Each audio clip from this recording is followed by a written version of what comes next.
nyumba muno Yesu alimo, ambuye ni Ukaristi, tichita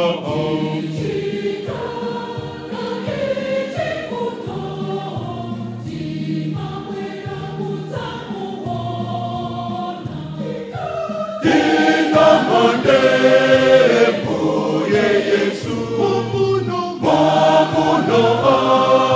akala na fendiye ndiye bambo watone tuti tukoze masiku ozi titamande Mbuye Yesu mamuno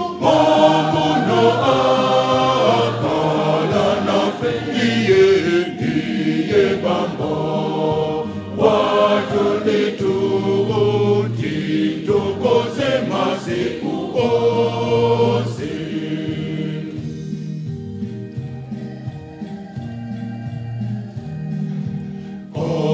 Omatiro sembe ya misa mu nyumba muno ya Mulungu nisembele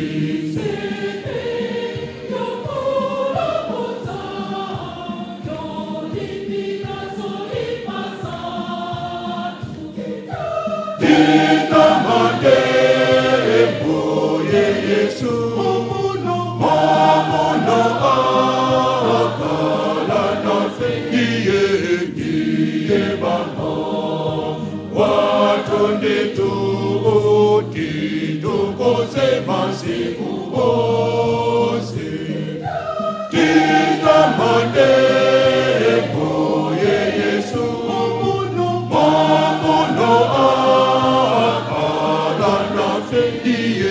ndiye bambo watonde tuti tukoze masiku ozi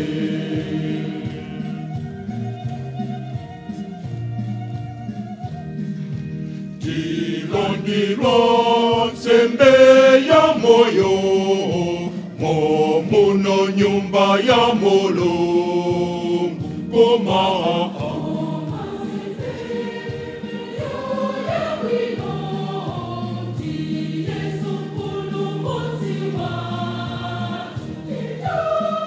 Titamande Mbuye Yesu mamuno akala na fendiye ndiye bambo watone tuti tukoze masiku ozi Titamande Mbuye Yesu mamuno ndiye bambo watonde tuti tukoze masiku ozi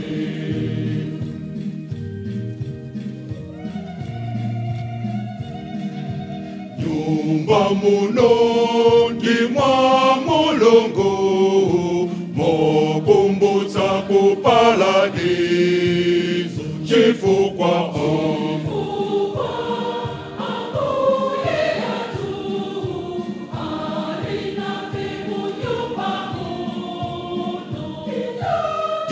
Titamande Mbuye Yesu mamuno akala na fendiye ndiye bambo watonde tuti tukoze masiku ozi Titamande Mbuye Yesu mamuno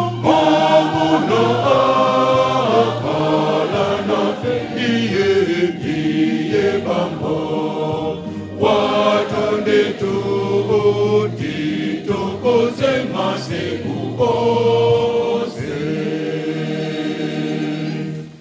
Mtsina la Atate ndila Mwana ndila Mzimu Oyera.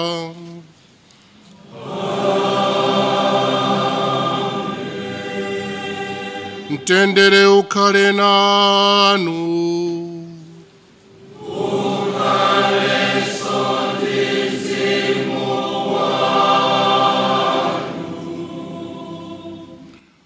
Abale ndi alongo, tayamba ulendo oyenda ndi Ambuye Yesu kupita ku masautso ake, komanso kumene tikaone chipulumutso chathu kudzera mkuuka kwake. Ambuye Yesu yamweyo amatiyitana tsiku ndi tsiku.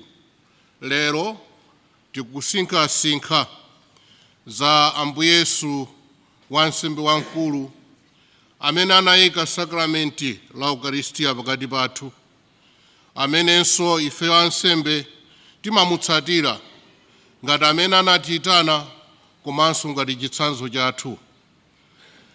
Ifeyo ngati atumiki a mpingo atumiki a Ambuye Yesu timatumikira anthu amene ali ovutika.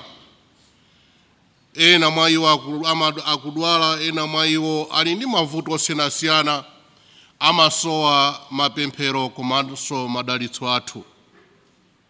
Mkati mwa misa imeneyi tidalitsa mafuta amene ali chizindikiro cha chisamaliro ndi chikondi cha Mulungu, makamaka kwa amene ali ofowoka, amene mphamvu zikuchepa pang'ono, komanso amene azidzozedwa mu mpingo kuti akhala atumiki, ena mwa iwo amakhala ansembe. Mafuta ofunikira, mafuta amene amationetsa chikondi cha Mulungu. Misayi tiyeni tipempherere ansembe athu amene akutitumikira muno mwa Archdiocese ya Lilongwe komanso mu mpingo wonse pa dziko lonse lapansi, mpingo wa Katolika. Tiwapempherere kuti pamene akubwereza malumbiro awo, malonjezo awo lero, pobwerezapo abwerezenso chikondi chawo pa Ambuye Yesu komanso pa anthu amene akuwatumikira. Tipempherenso kuyitanidwa pakati pa achinyamata ku moyo umenewu, moyo wa unsembe. Ndiye tisanapereke nsembe ya misayi, abale ndi alongo, tiyeni tilape kuti tipereke nsembeyi tini mitima yoyera. Ndikuwululira Mulungu wamphamvu zonse, ndinu nomwe abale, kuti ndachimwa kwambiri pakuganiza, pakulankhula, pakuchita zoyipa ndi pakusachita zoyenera. Ndachimwa kupambana. N'chifukwa chake ndikupempha Maria Virigo wodala, anjelo ndi oyera onse, ndinu nomwe abale, kuti mundipepese kwa Ambuye Mulungu wathu. Mulungu wamphamvu zonse atire chisoni, afanize machimo athu ndi kutifikitsa ku moyo wosatha.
Amen.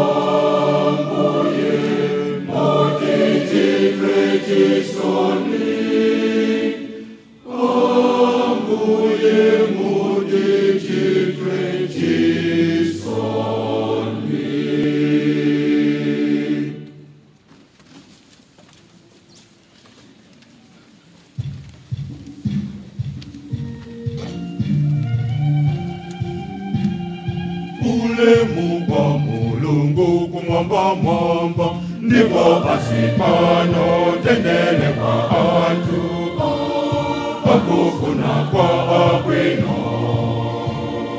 Ulemu kwa Mulungu kumwamba mwamba, ndipo basi pano tendele kwa atu, pakufuna kwa abwino.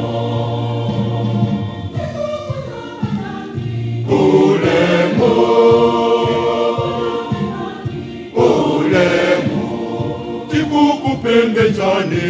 Ulemu, tikulemegezani. Ulemu, tukusani. ulemu, Chifukwa cha ulemu.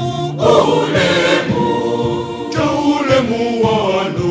Ulemu, wa ukulu. Ulemu, Ambuye Mulungu. ulemu, Pamoja kumamba. ulemu, Mulungu watate. Ulemu, Baba zonse.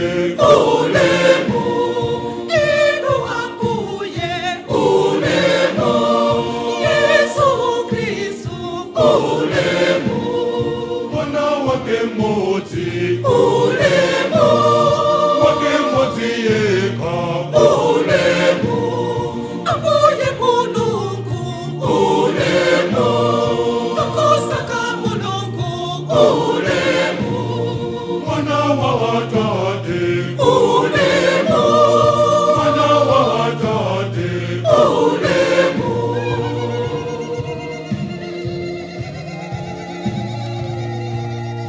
ulemu kwa Mulungu kumwamba mwamba, Ndipo basi pano tendele kwa atu, akufuna kwa abwino. ulemu kwa Mulungu kumwamba mwamba, Ndipo basi pano tendele kwa atu, akufuna kwa abwino.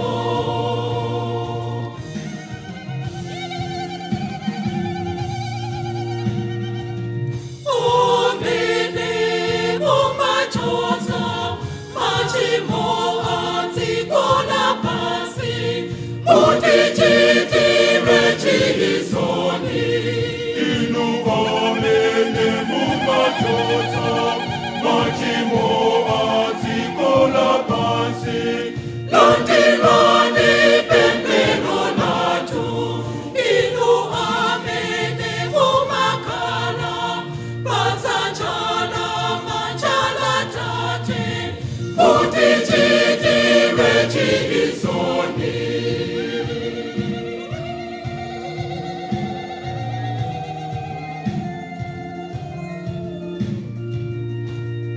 Ulemu kwa Mulungu kumwamba mwamba, Ndipo basi pano tendele kwa atu, akufuna kwa abwino. ulemu kwa Mulungu kumwamba mwamba, Ndipo basi pano tendele kwa atu, akufuna kwa abwino.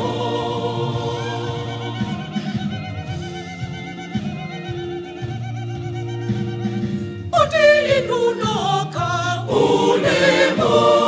Tinu oyera. Ulemu. inuno kandenu. Ulemu. Nenu ambuye. Ulemu. Inunoka tinu. Ulemu. Wabamba na jitu. Ulemu. Yesu Kristu. Ulemu. Yesu Kristu. Ulemu. Lebo titizimu. Ulemu. Simu oyera. Ulemu. Ulemu, Ulemu. wa Mulungu watate. Ulemu.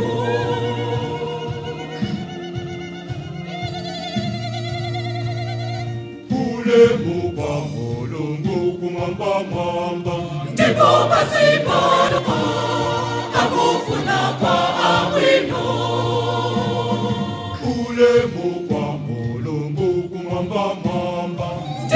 pasipano tendele kwa atu akufuna kwa abwino. Tipemphere. Atate ndi mphamvu ya Mzimu Woyera mudadzoza mwana wanu mmodzi yekha kuti akhale mpulumutsi ndi mbuye wa zolengedwa zonse. Mudatigawirako unsembe wake wopatulika kuti tikutumikireni mu mpingo mwanu. Tithandizeni kuchitira umboni mokhulupirika m'dziko lonse lapansi chipulumutso chimene Iye adapindulira anthu onse.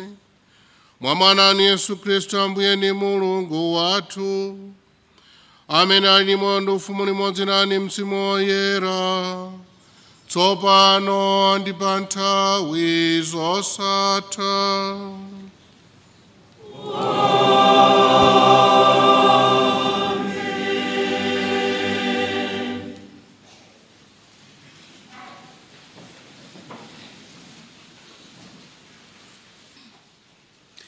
Mawu a m'buku la Yesaya mneneri. Mzimu wa Ambuye chauta wadzaza mwa ine, chifukwa chauta wandidzoza. Wandituma ndikalalike uthenga wabwino kwa anthu osauka, ndi kukasangalatsa mtima osweka, kukalengeza kwa akapolo kuti adzalandira ufulu, ndiponso kwa andende kuti adzawamasula. Wandituma kukalengeza za nthawi imene chauta adzapulumutsa anthu ake ndi kulipsira adani ake. Wanditumanso kukatonthoza olira. Wandituma kuti ndiwakonzere zofunika olira a ku Ziyoni, ndiye kuti ndiwapatse maluwa achisangalalo malo mwa phulutsa lachisoni. Ndiwapatse mafuta osonyeza kukondwa malo mwakulira. Ndiwapatse chovala cha chikondwerero malo mwakutaya mtima. Tsono adzatchedwa mitengo ya mphamvu ya chilungamo, yoyibyala chauta kuti Iye mwini apezepo ulemu. Koma inu mudzatchedwa ansembe achauta. Ponena za inu anthu adzati ndinu atumiki a Mulungu. Mudzadyerera chuma cha anthu a mitundu ina, ndipo mudzanyadira ulemu umene mwawalanda. Popeza kuti munalandira manyazi, manyozo ndi zotukwana mowirikiza, tsopano mudzalandira chigawo cha dziko lanu mowirikizanso. Chimwemwe chanu chidzakhala chamuyaya. Ine chauta ndimakonda chilungamo, ndimadana ndi zakuba ndi zoyipa. Anthu anga ndidzawapatsa mphotho mokhulupirika. Ndidzapangana nawonso chipangano chosatha. Ana awo adzakhala odziwika pakati pa anthu a mitundu ina. Zidzukulu zawonso zidzakhala zotchuka pakati pa anthu onse. Aliyense wowaona azidzazindikira kuti ndi anthu amene ine chauta ndidawadalitsa. Mawu a Ambuye. Titokoze Mulungu,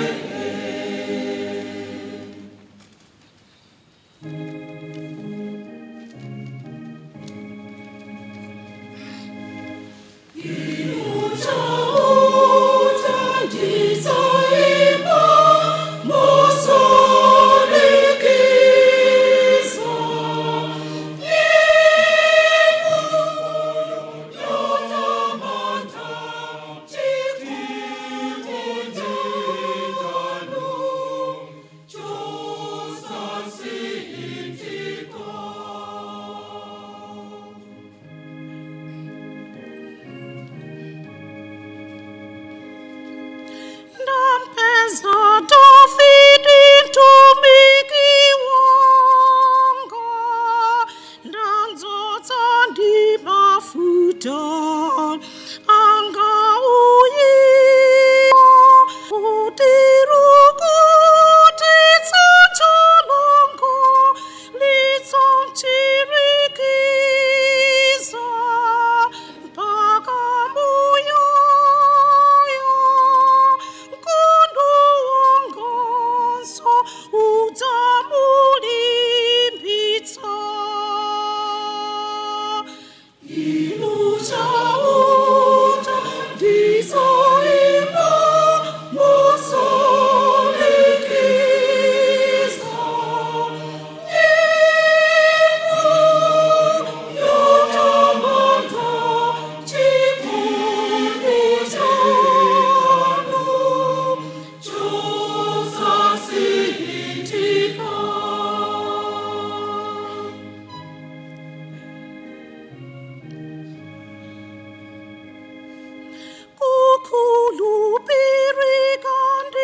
Mawu a m'buku la Chivumbulutso. Akukomereninso mtima ndi kukupatsani mtendere Yesu Khristu, mboni yokhulupirika, amene ali woyambirira kulandira moyo wa ulemerero, amenenso ali mfumu yolamula mafumu onse apa dziko lapansi. Iye amatikonda, ndipo ndi magazi ake adatimasula ku machimo athu. Iye adatisandutsa mafumu kuti tizitumikira Mulungu Atate ake modzipereka ngati mtundu wa ansembe. Motero Yesu Khristuyo alandire ulemerero ndi mphamvu zolamulira mpaka muyaya. Amen. Mvetserani. Akubwera pa mitambo, aliyense adzamuona. Amene adamubaya aja nawonso adzamuona. Ndipo anthu a mitundu ina yonse pansi pano adzalira chifukwa cha iye. Zoonadi zimenezi. Ndithudi, ine ndine woyamba ndiponso wotsiriza, akutero Ambuye Mulungu mphambe, amene alipo, amene analipo kale, amene ali kudza. Mawu a Ambuye. Titukuze Mulungu,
Ambuye akhale nanu.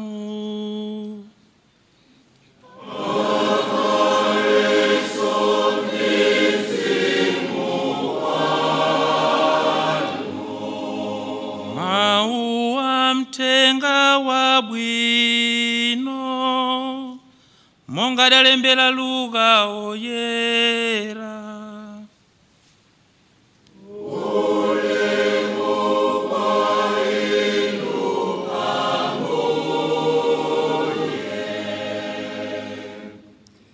Nthawi ina Yesu adafika ku Nazareti kumene adaleredwa, ndipo pa tsiku la Sabata adalowa mnyumba ya mapemphero monga adazolowera nayimirira kuti awerenge mawu.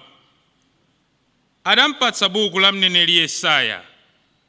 Tsono iye adafutukula bukulo napeza pamene padalembedwa kuti, Mzimu wachauta wadzaza mwa ine, wandidzoza kuti ndikalalikire amphawi uthenga wabwino, wandituma kuti ndikalengeze kwa wandende kuti adzamasulidwa ndi kwa akhungu kuti adzapenyanso, wandituma kuti ndikawapatse ufulu anthu osautsidwa ndi kukalalika za nthawi imene Ambuye adzapulumutsa anthu awo. Yesu adatseka bukulo nkulipereka kwa mtumiki wa mnyumba ya mapemphero nakhala pansi. Anthu onse amene adasonkhana mnyumbamo ankangopenyetsetsana. Tsono Yesu adawawuza kuti lero zachitikadi zimene adaneneratu malembo amene mwawamvawa. Mtenga wa Ambuye.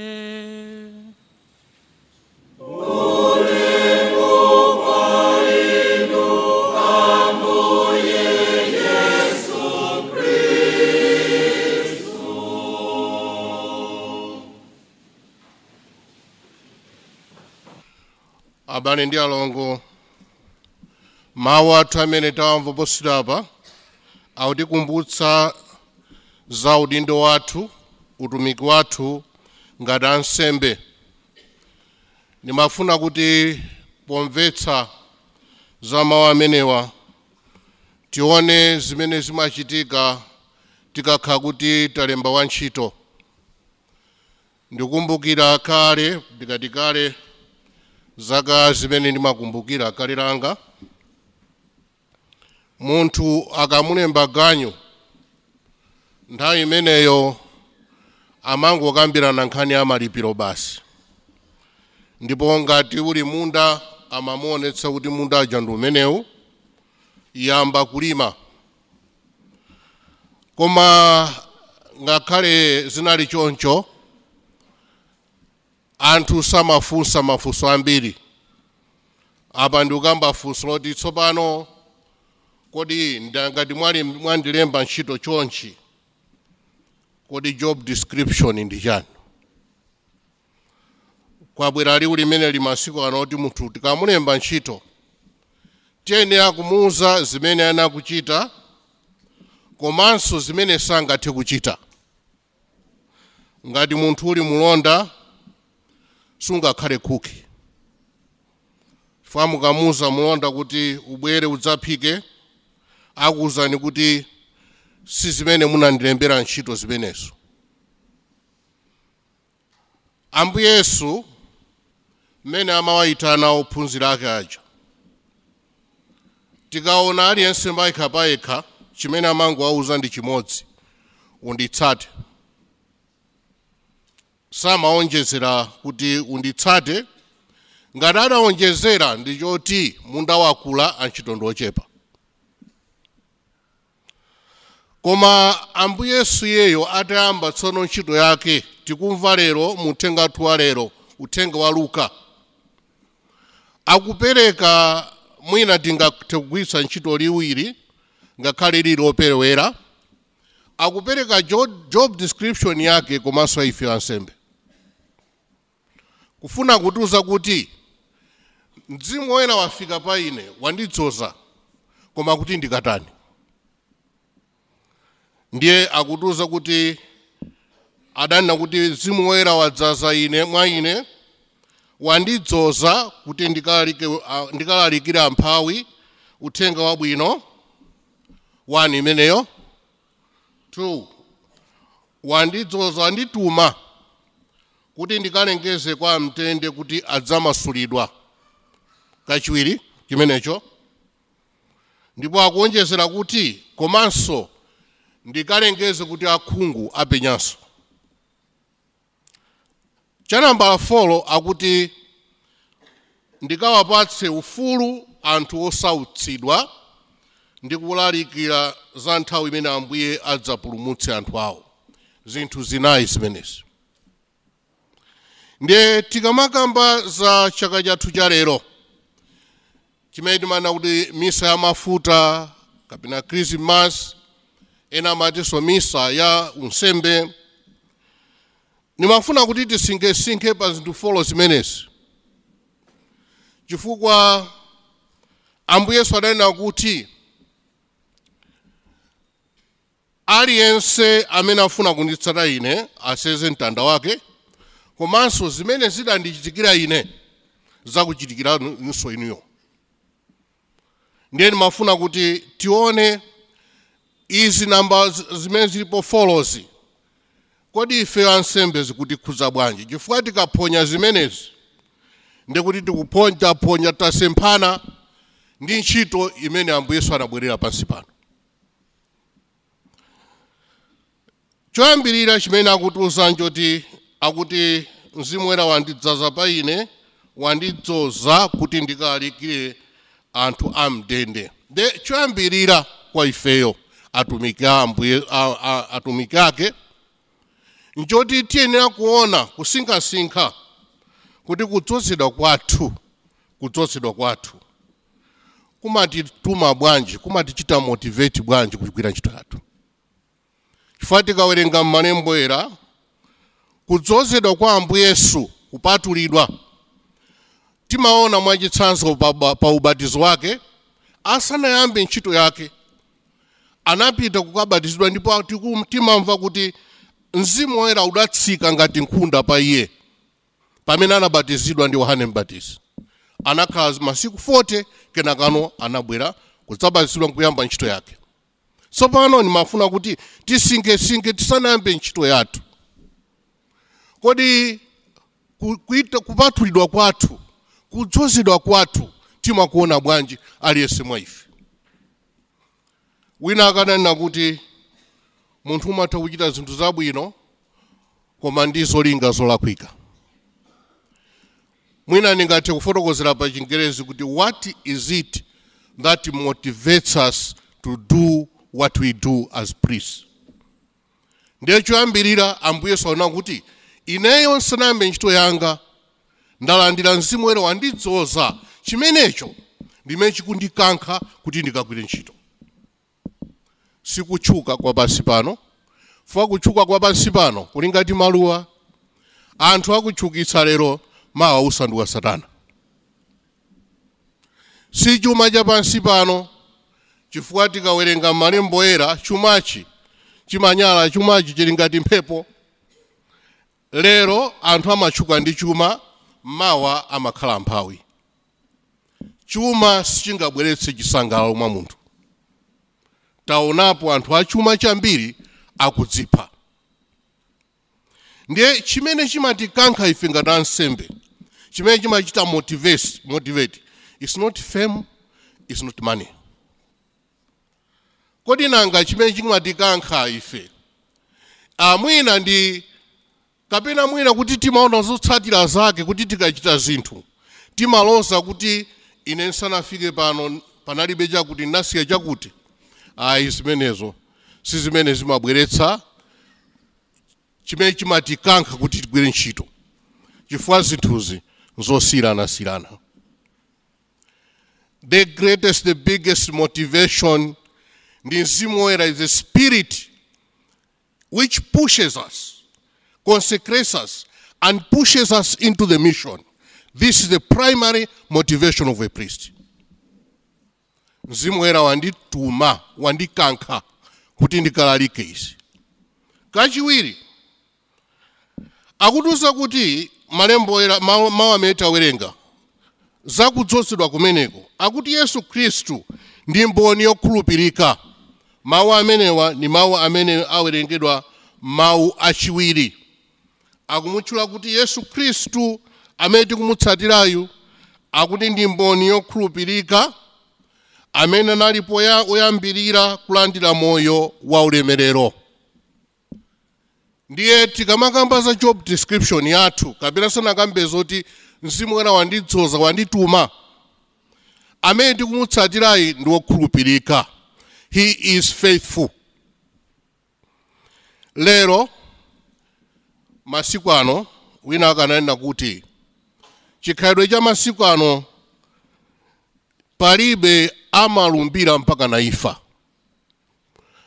Adanena kuti chomvetsa chisoni nchakuti anthu akadzipereka pa chinthu china chilichonse amanena kuti ndidzipereka mpaka as far as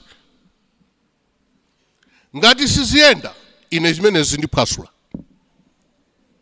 Ngakhale mabanja ndi choncho masiku. Anthu amabwera oyera kumanga ukwati, koma mkati mwa anthu muja kudzipereka kumene kuja kumakhala ni malire ndi khulupirika mpaka na iwenso utakhulupirika mwachisanzo. Ngati iwe sukhulupirika tisiyana banja. Komanso kutheka kuti anthu ena akulephera kulowa kupita ku seminary akamva zoti akakukudzoza kukhala wansembe ni mpaka na imfa. Izimenezo ya. Wina akanena kuti mpingo ukanati uzilola kuti munthu mwina ukhale usembe zaka 10 zokha ndikanapita ku seminari. Sizingatheke zimenezo. Akuti Yesu Khristu amene adatsozedwayo akuti ndi mboni yokhulupirika amene anali woyambirira kulandira moyo wa ulemerero. Nimafuna kuti tisinkhesinkhenso pamene ife tikugwira ntchito yathu ife ansembe, the witness of fidelity. The witness of fidelity in a world that glorifies infidelity. Ndalankhula pa Chingerezi koma mwina nditanthauzire pa Chichewa. Kudzipereka umboni wokhulupirika mdziko limene limakweza limapembedza kusakhulupirika. Ndi wansembe akakhala ndi wokhulupirika nthawi zambiri will be 1 in a million. Ndi anthu amafunsa kodi chimene chimakulimbitsa ndi chani? Ndi amakhala ndi maganizo osiyanasiyana.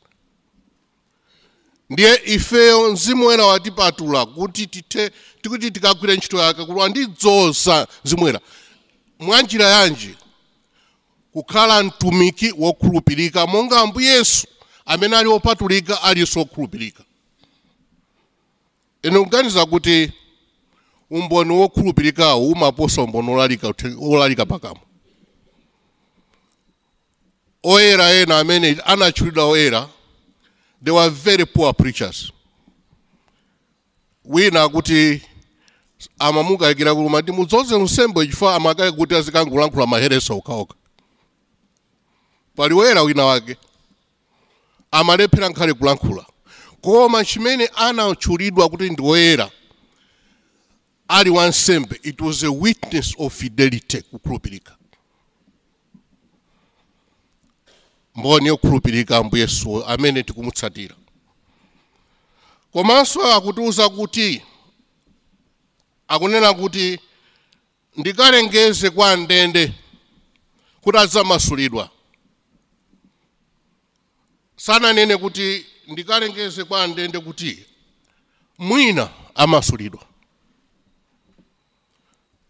Kulengeza kumeneku ndi kumene kumasiyana ndi kungokamba kapena kungolankhula. Pali kusiyana pati pa kulengeza ndi kungokamba kulankhula.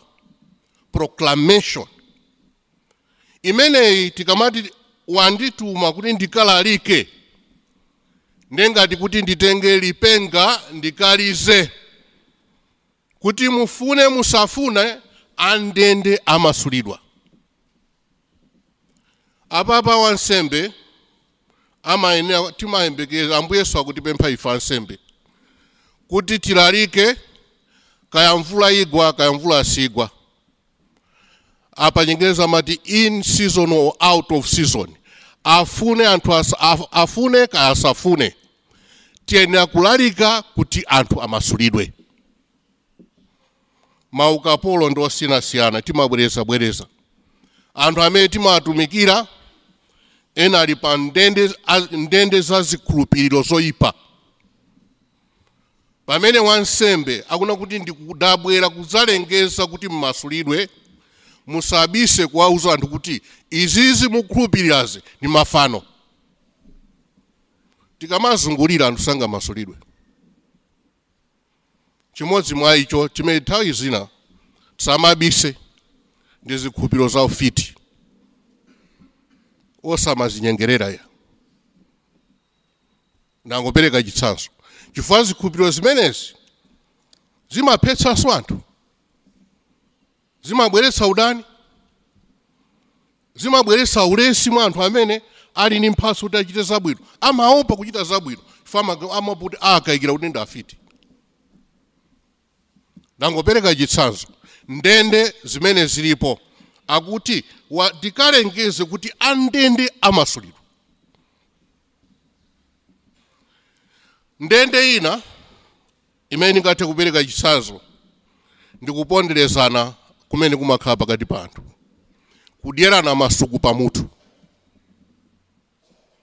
Ngati pali mkhalidwe umenewo kandi pakati pa Khristu kandi pakati pa anthu andale kana anthu pati pa dziko osazungulira nenani kuti mukuabera anthu siyani kuba. Ndikumbukira bambo mfumu ina wake adadzudzula anthu ena amene amabwera ndi masikelo amene amachuna masikelo aja kuti azibera alimi mbewu. Ndi anadzudzula kuti siyani kuba. Chifukwa ngati sakanati asawadzudzule anthu ena akanakhala ali mndende ya kuponderezedwa kumene. We must proclaim the truth as it is, even at the price of our lives.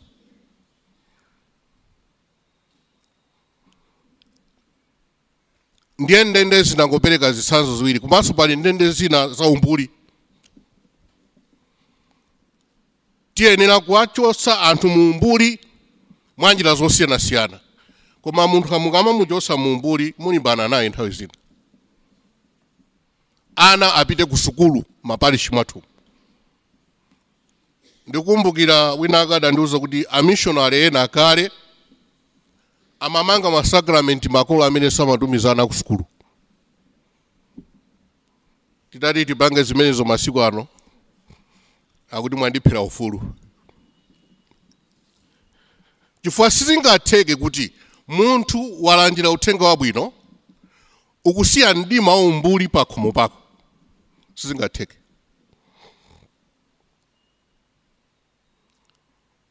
Komanso tigwire ntchito yochotsa anthu mu mphawi.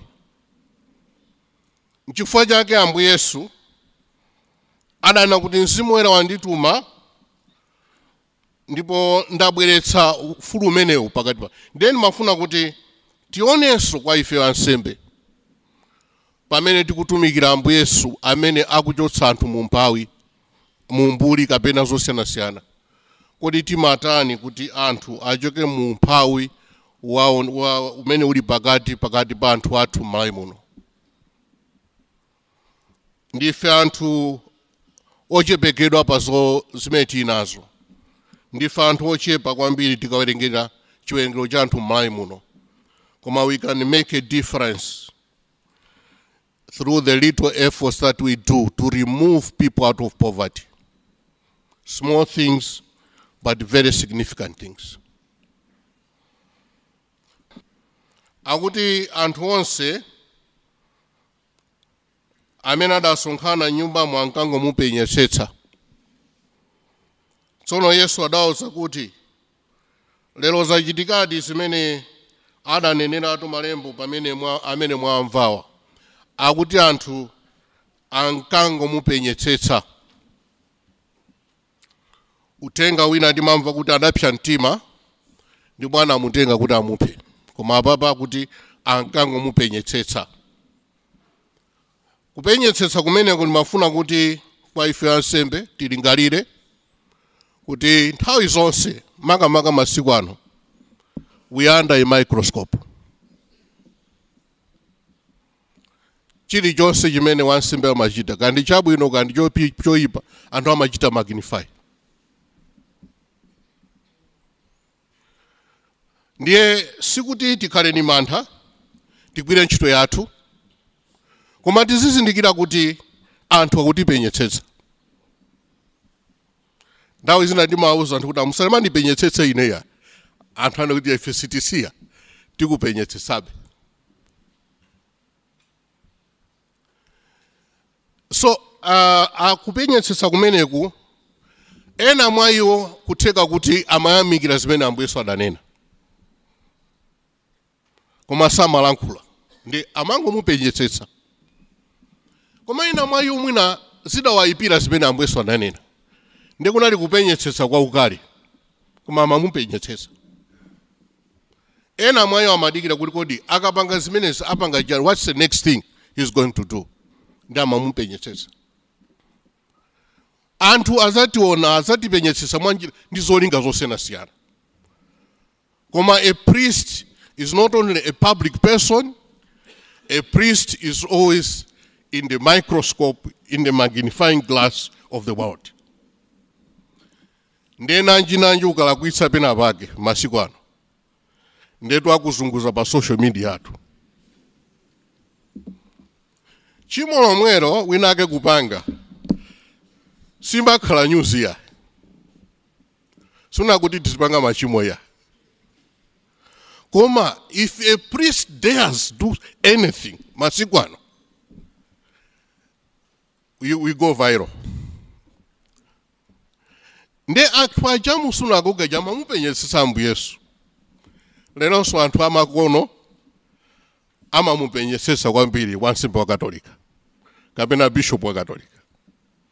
Koma tisachite mantha tingokumbukira zimene mawu achiwiri anena amene tikumutsatirayi ndi wansembe wamkulu okhulupirika. Tikakukhulupirika we have nothing to fear.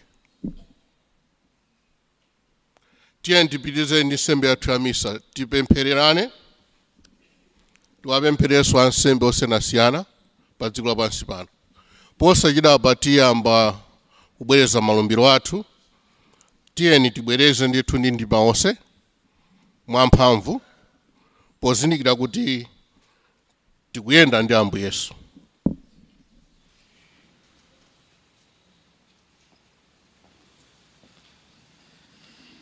Monga Ambuye Archiepiscopi anenera, tsopano tikulowa mchigawo cha chiwiri cha mwambo wa nsembe ya misa ino, chimene ndi chigawo cha kubwereza malonjezo a ansembe. Malonjezo omwe aja amene anapanga tsiku limene analikulowa nsembe. Chigawo chimenechi chikhala ndi zigawo ziwiri. Poyamba aepiskopi atalangiza komanso kutipempha tonse kuti tipempherere ansembe. Atipemphaso kuti tapempherere iwoyeni pa ntchito imeneyi.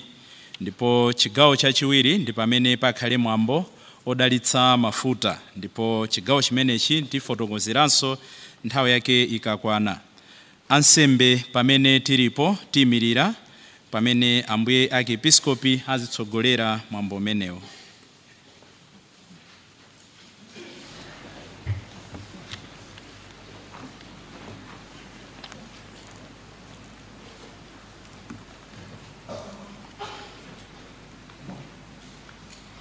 Abale anga, lero pokumbukira chaka cha Ukaristiya oyamba, tsiku lomwero limene Ambuye athu Yesu Khristu adagawirako apostoli ake ndi ife tomwe kuyitanidwa kwake ku nsembe mu mpingo wake, kodi mukutsimikiza kubwereza malonjezo akudzipereka kwa Yesu Khristu ngati ansembe pamaso pa episkopi wanu ndi pamaso pa mbumba ya Mulungu yoyera ili panoyi? Inde ndikufuna. Pa unsembe wanu munavomera zonse zotsakana ndi unsembe chifukwa cha kukondana ndi Ambuye Yesu ndinso mpingo wake. Kodi mwalimbika kupatana naye koposa kale ndi kudzifananitsa pa ntchito yanu ndi Yesu ndi kudzipereka nsembe podzimana zitsangaso zonse ndi zokhumba zanu zonse, kuti choncho mudzetse mtendere wake ndi chikondi chake kwa abale ndi alongo anu? Kodi mukufunitsitsa kuchita zimenezi? Inde ndikufuna. Kodi mwatsimikiza kukhala okhulupirika opereka bwino zonse zimene Mulungu adyetsa mpingo wake, kupereka nsembe ya misa ndi miyambo ina yonse yoyera ndi kupempha kwenikweni? Kodi mwatsimikiza kudzifananitsa ndi Yesu amene ali mutu ndi m'busa wa mpingo wake pakuphunzitsa kumvera kwa Chikhristu, osadziyang'anira phindu lanu lapansi pano koma chifukwa cha ubwino wa mbumba ya Ambuye imene mudatumidwa kukatumikira? Inde ndikufuna. Abale ndi alongo amene tonse tili muno, apempherereni ansembe anuwa. Pemphani Ambuye kuti awadalitse mwa chikondi chake chosefukira, kuti awathandize kukhala atumiki okhulupirika a Yesu Khristu wansembe wamkulu, kuti choncho athe kukuperekezani kwa Iye amene ali kasupe wa chipulumutso chathu. Yesu Khristu, mutimvere ndi kuvomera pemphero Inenso mundipempherere kuti ngakhale ndili wosayenera chonchi ndikwaniritse mokhulupirika ntchito ya upostoli imene Yesu Khristu adandipatsayi. Mundipempherere kuti ndisanduke koposa kale wolinganako ndi wansembe wamkulu ndi m'busa wabwino, mphunzitsi ndi mtumiki wa onse, choncho kuti ndikhale chitsanzo chenicheni cha chikondi cha Yesu Khristu wokhala pakati panu. Ambuye Yesu Khristu, mundimvere ndikuvomera pemphero lathu. Ambuye mwa chifundo chawo akusungeni pafupi naye nthawi zonse, ndipo atiperekeze tonse ansembe ndinu nomwe mbumba ya Mulungu kumoyo wosatha. Pa nthawi ino ansembe titha kukhala pansi. Tsopano tikulowa mchigawo chachiwiri omwe ndi mwambo odalitsa mafuta. Posachedwa apa tiona ena mwa ansembe akunyamula mafuta amene timadzozera odwala. Monga mudziwa pamene pakati pathu ena afoka mthupi timaswekera titachiritsidwa kuzimu ngakhale kuthupi komwe. Mafuta ake ndi amene akudalitsika tsiku la lero, chimodzimodzi mafuta odzozera akatukumeni komanso mafuta aja a krisma amene amagwiritsidwa ntchito pa ubatizo ngakhalenso pamene akudzoza ansembe. Tiona onyamula botolo la zonunkhiritsa, onyamula mafuta akatukumeni, mafuta odzozera odwala komanso mafuta a krisma. Ndipo pamene azibwera kutsogolo kuno onyamula mafuta akafika chapakatipo afuula nanena kuti nawa mafuta opangira chakuti, ndipo tonse sitiyankha kenaka apitiriza kubwera kuno kutsogolo. Akwaya titha kuimba nyimbo yogwirizana ndi mwambo uno kufikira nthawi imene ndikupatseni chizindikiro kuti onyamula mafuta ayamba kuyenda.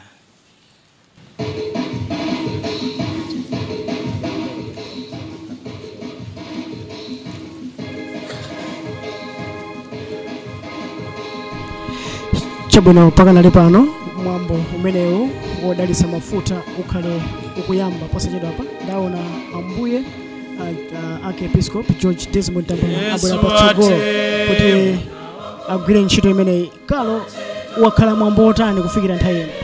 Mwambo umenewu ndi mwambo wa mtengo wapatali, mwambo wokoma, komanso mwambo wokuza chikhulupiriro kwa ife akhristu ampingo wa chikatolika. Chifukwa panopo ukayang'ana chakumbuyo uku kukubwera ndithu munthu atanyamula kabotolo m'manja.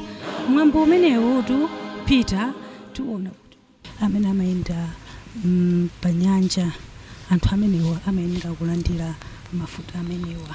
Komanso tiona kuti akudalitsa mafuta akatukumeni. Pajatu akatukumeni ndi amene angolowa kumene mu mpingo wa chikatolika. Nawa mafuta opangira Krismu oyera. Tipempherere limodzi kaye. Nawa mafuta odzozera odwala. Nawa mafuta odzozera akatukumeni. Ambuye Mulungu Bambo otikonda, machitira chisono odwala ndi kuwachiritsa mwa mwana wanu Yesu Khristu. Mverani kupempha kwathu kwa inu mwachikhulupiriro, ndipo mutumize Mzimu Woyera mthandizi ndi bwenzi la munthu aliyense pa mafuta awa amene akonzedwa mwachilengedwe kuti akwaniritse zosowa za munthu. Afike pa onse amene adzadzozedwa ndipo akhale ndi mtendere wa mthupi ndi m'maganizo ndi mu mtima. Bambo athu mafuta awa adalitsike chifukwa cha ubwino wathu, m'dzina la Ambuye athu Yesu Khristu.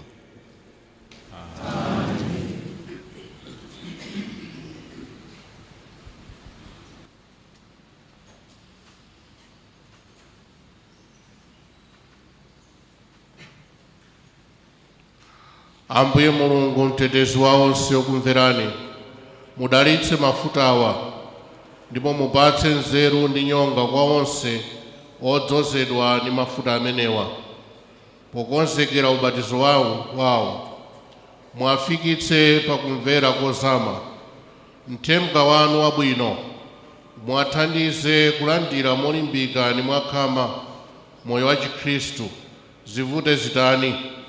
Aperekezeni ndi chimwemwe chakubadwa kwatsopano m'banja la mpingo wanu mwa Yesu Khristu Ambuye athu.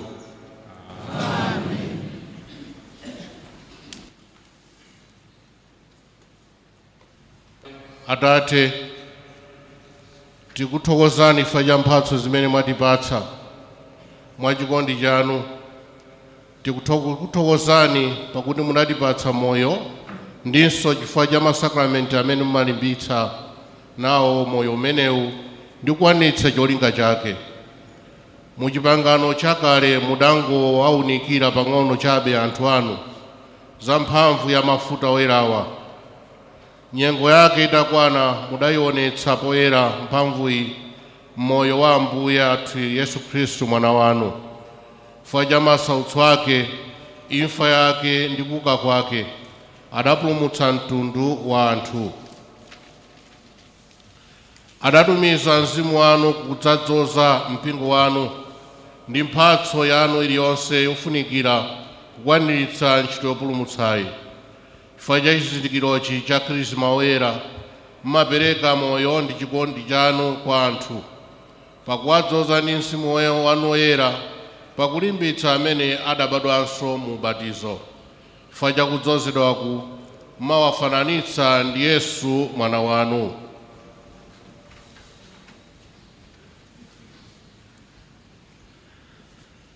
Choncho Atate, mwa mphamvu ya chikondi chanu, konzani kuti msakanizoyi ya mafuta ndi zonunkhirazi zikhale chizindikiro ndi kasupe wa madalitso anu. Khuthulani mphatso za Mzimu Woyera pa abale ndi alongo athu amene adzazozedwa ndi mafutawa. Kuyera kwanu kochititsa chidwi kuwalire dziko lonse lapansi ndi kwa chinthu chilichonse chimene chidzalembedwa ndi mafuta amenewa. Koposa zonse Atate, tapota nanu tikupemphani kuti chifukwa cha kudzoza kwanuku mudalitse mpingo wanu kudzafika pa ulemu wanu osatha, kumene inu Atate mudzakhale zonse pa zonse pamodzi ndi Yesu Khristu mwana wanu ndi Mzimu Woyera pa nthawi zosatha. Amen.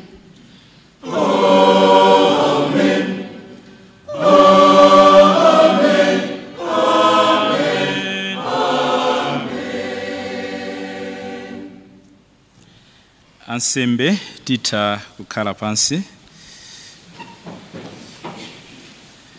pamene Ambuye Archiepiscopi akubwerera pamalo awo. Tsopano tipitiriza mwambo wa nsembe ya misa ndi chigawo cha zopereka za bredi komanso vinyo, ndipo akwaya mutitsogolera ndi nyimbo zogwirizana ndi nthawi ino.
Situ sawo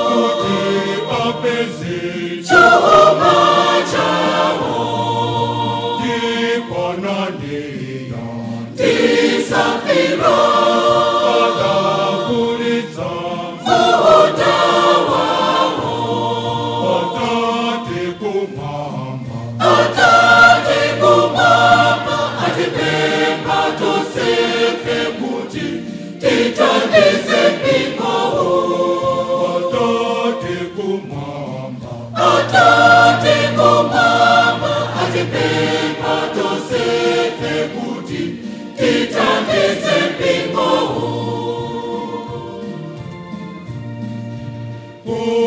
umachumacho adapereka nikotina adabisa Petro adati iwananiyo menazona pachumachanu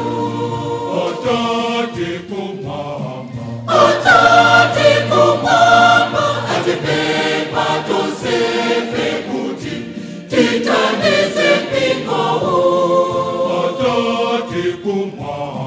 atate kumama atipemba tosefe kuti titandise mpingo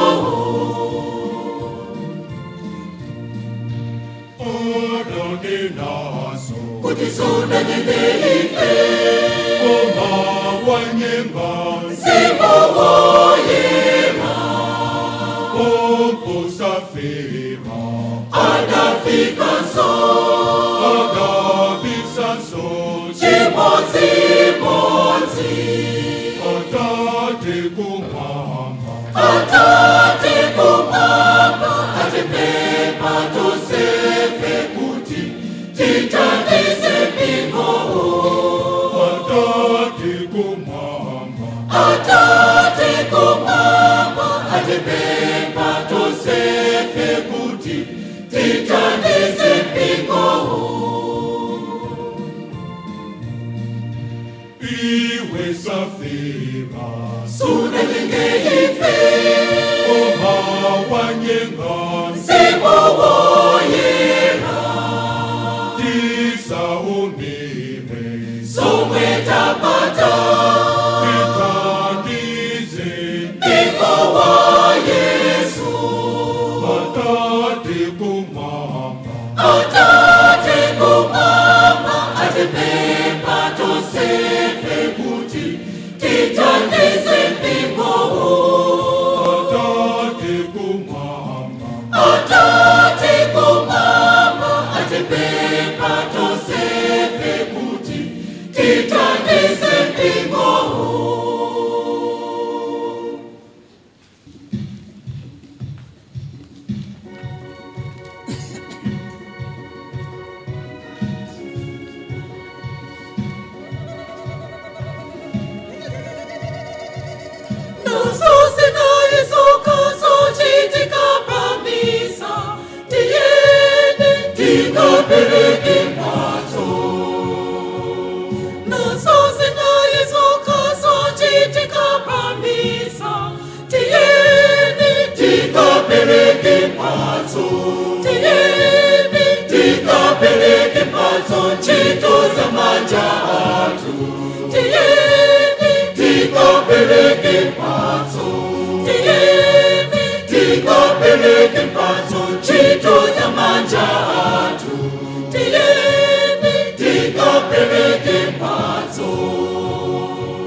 mphatso ntchito za manja athu tiyeni tikapereke mphatso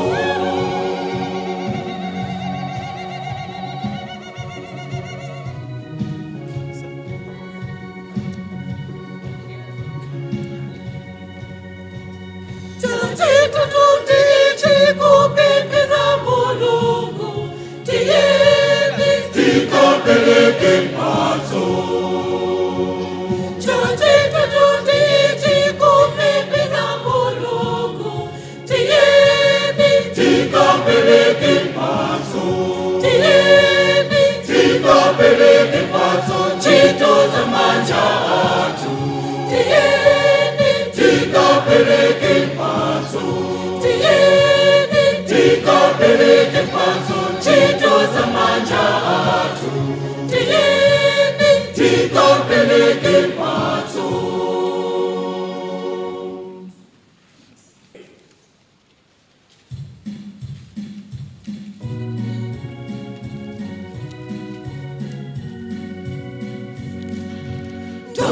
tuvumira inomboye kuti mukhale mfumu wako lelo ndikufuna nine sindikati kutsata wina mbuye wanga ukondeka londirani mtima wanga ndizafuna inonoka nthawi zonse mpaka kufa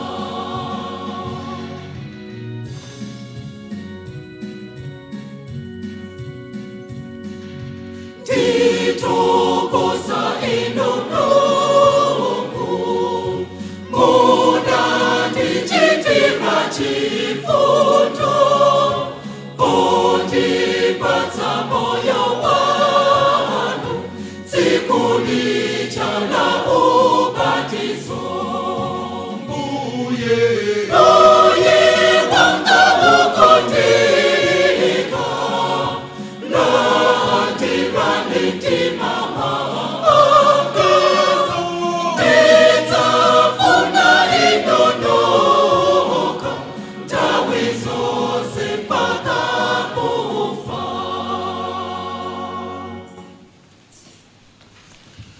abale ndi alongo pempherani kuti nsembe yanga ndi yanu ivomezedwe kwa Mulungu Atate amphamvu zonse.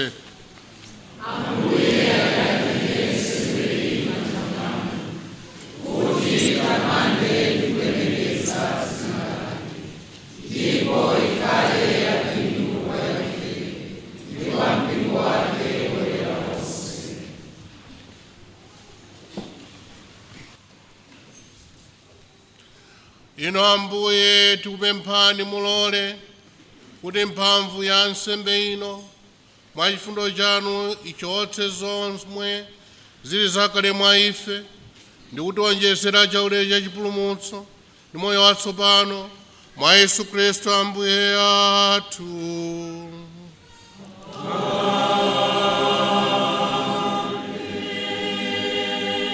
Ambuye akhale nanu.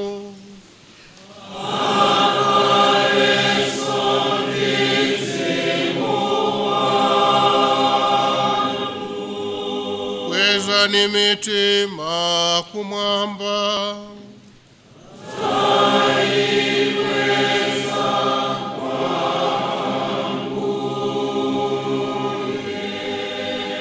Tithokoze Ambuye Mulungu wathu.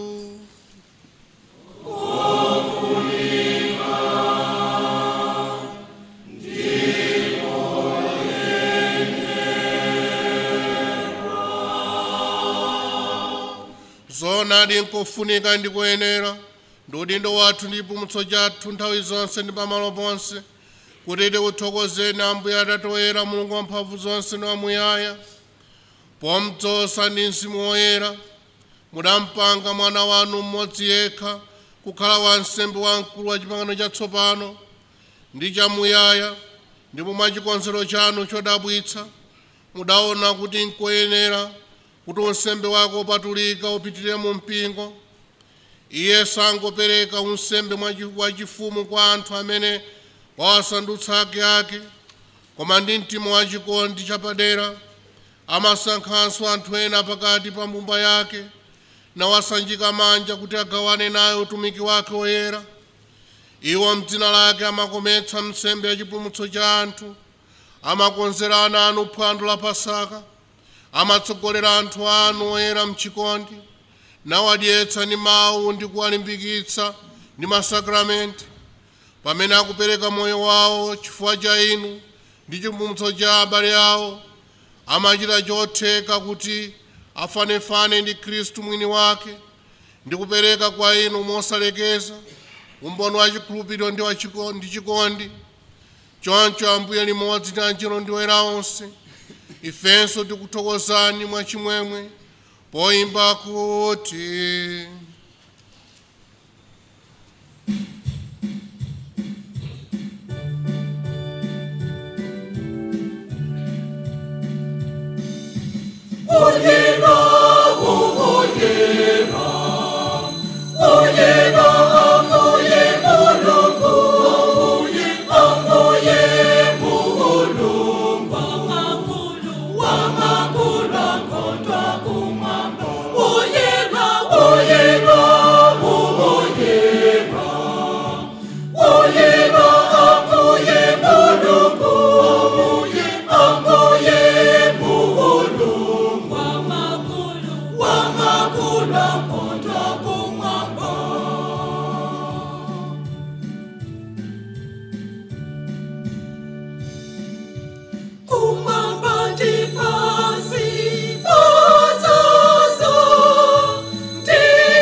Ninoerada Ambuye nkwenda ndithu zolengedwa zanu zonse zikuyamikeni, popeza kudzera mwa mwana Ambuye athu Yesu Khristu ndi mphamvu ndiponso ndi ntchito za Mzimu Woyera mapatsa moyo ndi kuyeretsa zonse.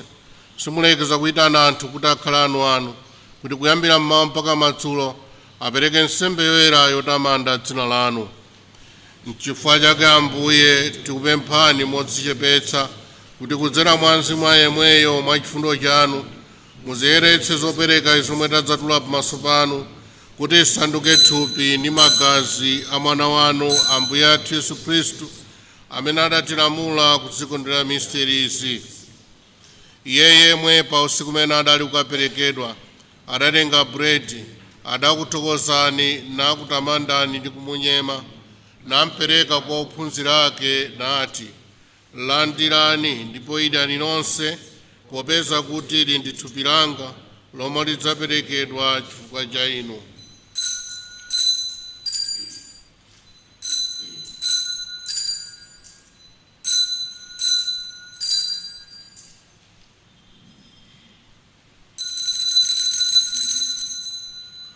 Chimodzimodzi atatha kudya adatenga chikho, adakuthokozani nachidalitsa ndi kuchipereka kwa ophunzira ake nati, landirani ndipo imwani nonse, popeza kuti ichi ndi chikho cha magazi anga, magazi a pangano chatsopano ndi chosatha, amene adzatsiridwa chifukwa cha inu ndi anthu ambiri, kuti afafanize machimo. Muzichita izi kuti mundikumbukire.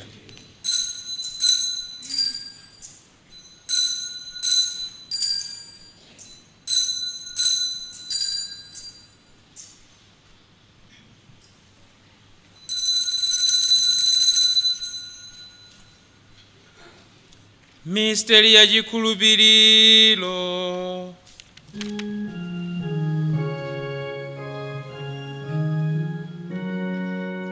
Nthawi yonse imene kuneniyu tikumachikonje timanalika ifayana moye pakamu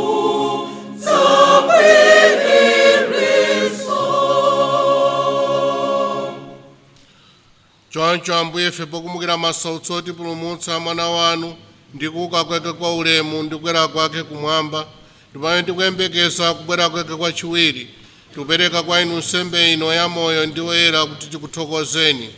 Tikupemphani kuti muyang'ane ndi kuvomera nsembe yopepesera mumba yanu, ndipo pozindikira kankhosa ka nsembe amene imfa yake mudayivomera kuti tiyanjanitse ndi inu, mulole kuti ife amene tilandire thupi ndi magazi a mwana wanu tidzazidwe ndi mzimu wake woyera, ndipo tikhaledi thupi limodzi ndi mzimu umodzi mwa Khristu.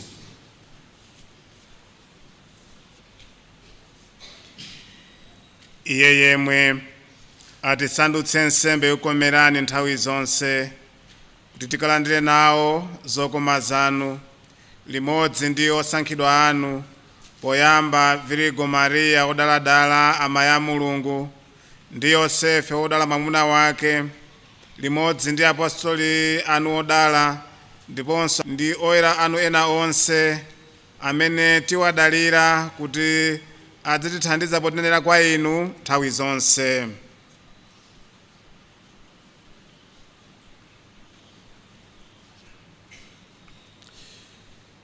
Tikukupemphani Ambuye kuti nsembe inu yotiyanjanitsa nanu ithandize dziko lonse lapansi kupeza mtendere ndi chipulumutso. Mulimbitse chikhulupiriro ndi chikondi cha mbumba yanu pa ulendo wake pansi pano, pamodzi ndi mtumiki wanu Francisco Papa wathu, ndi George Archiepiscopi wathu, ndi Vincent mthandizi wawo, ndi aepiskopi ndi ansembe onse ndi anthu onse amene mudawasandutsa anu. Mverani mwachifundo mapemphero a banja lanu lino lomwe mwafuna kuti lifike pamaso pano. Ana anu onse obalalika kumalo konse asonkhanitseni pafupi nanu ino Atate achifundo. Abale athu amene adatisiya ndi wonse amene adakomera inu pamene anali kuchoka mmoyo uno, mwachifundo chanu muwalandire mu ufumu wanu, kumeneko nafenso tikuyembekeza kudzafika kukalandira ulemerero wanu pa nthawi zosatha, mwa Khristu Ambuye athu, amene kudzera mwa Iye inu mumapereka ku dziko lapansi zabwino zonse.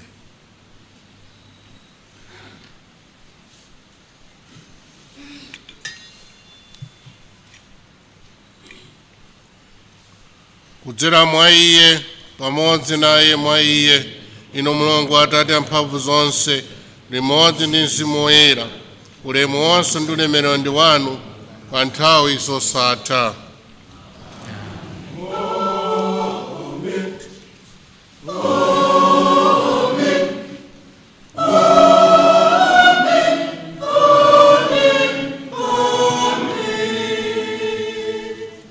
Monga momwe mpulumutsi adatilamulira ndiponso potsata maphunzitso a Mulungu, tikunena mosaopa kuti Atate athu muli mmwamba, dzina lanu liyeretsedwe, ufumu wanu udze, kufuna kwanu kuchitidwe, monga kumwamba choncho pansi pano.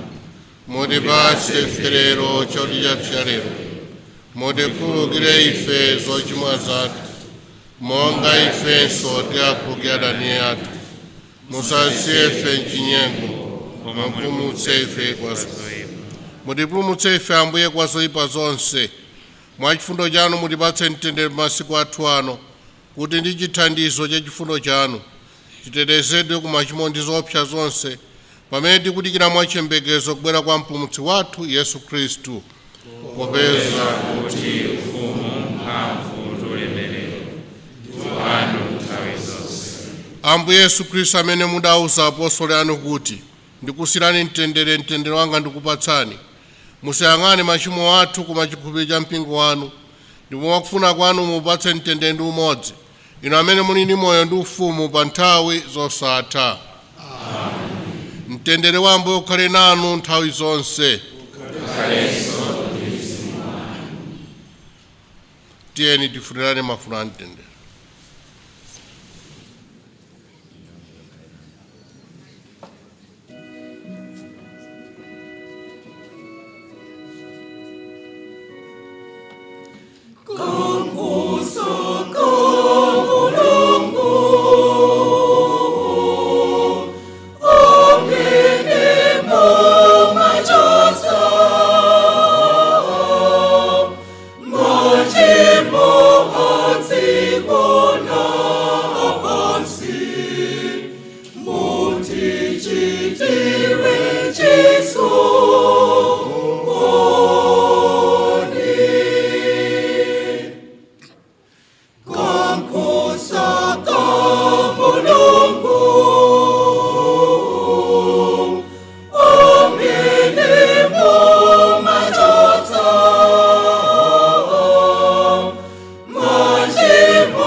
Kankhosa ka Mulungu naye amene amachotsa machimo a dziko lapansi ngodala amene ayitanidwa kuphwando la kankhosa. Ambuye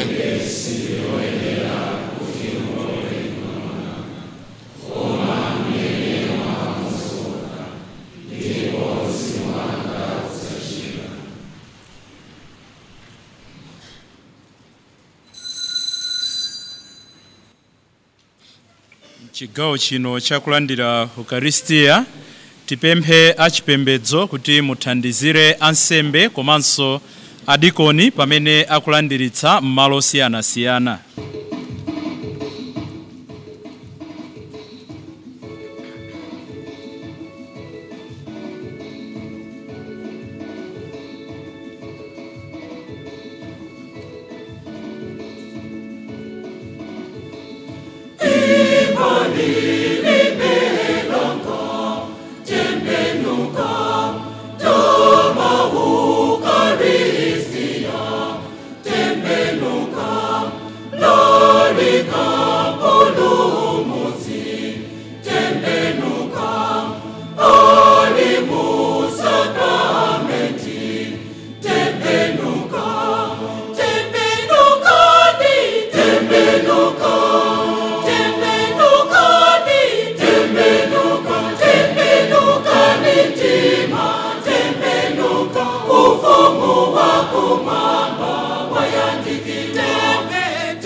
Tembe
Dear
Tibempere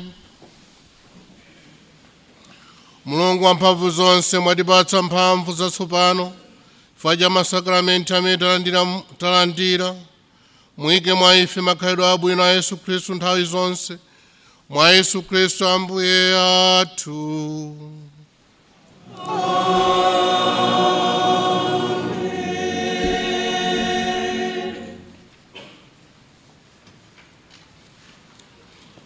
Ambuye akhale nanu.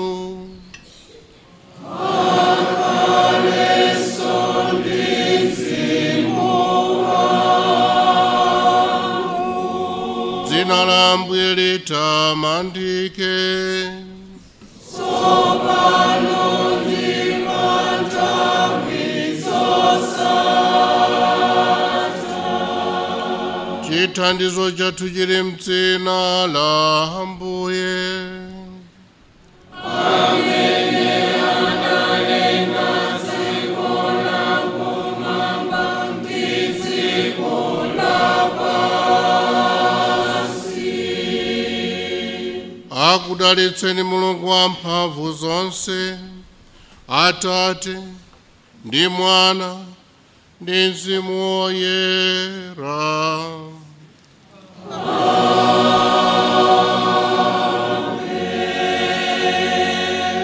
Pitani kalalikeni mthenga wabwino wa Ambuye. Titokoze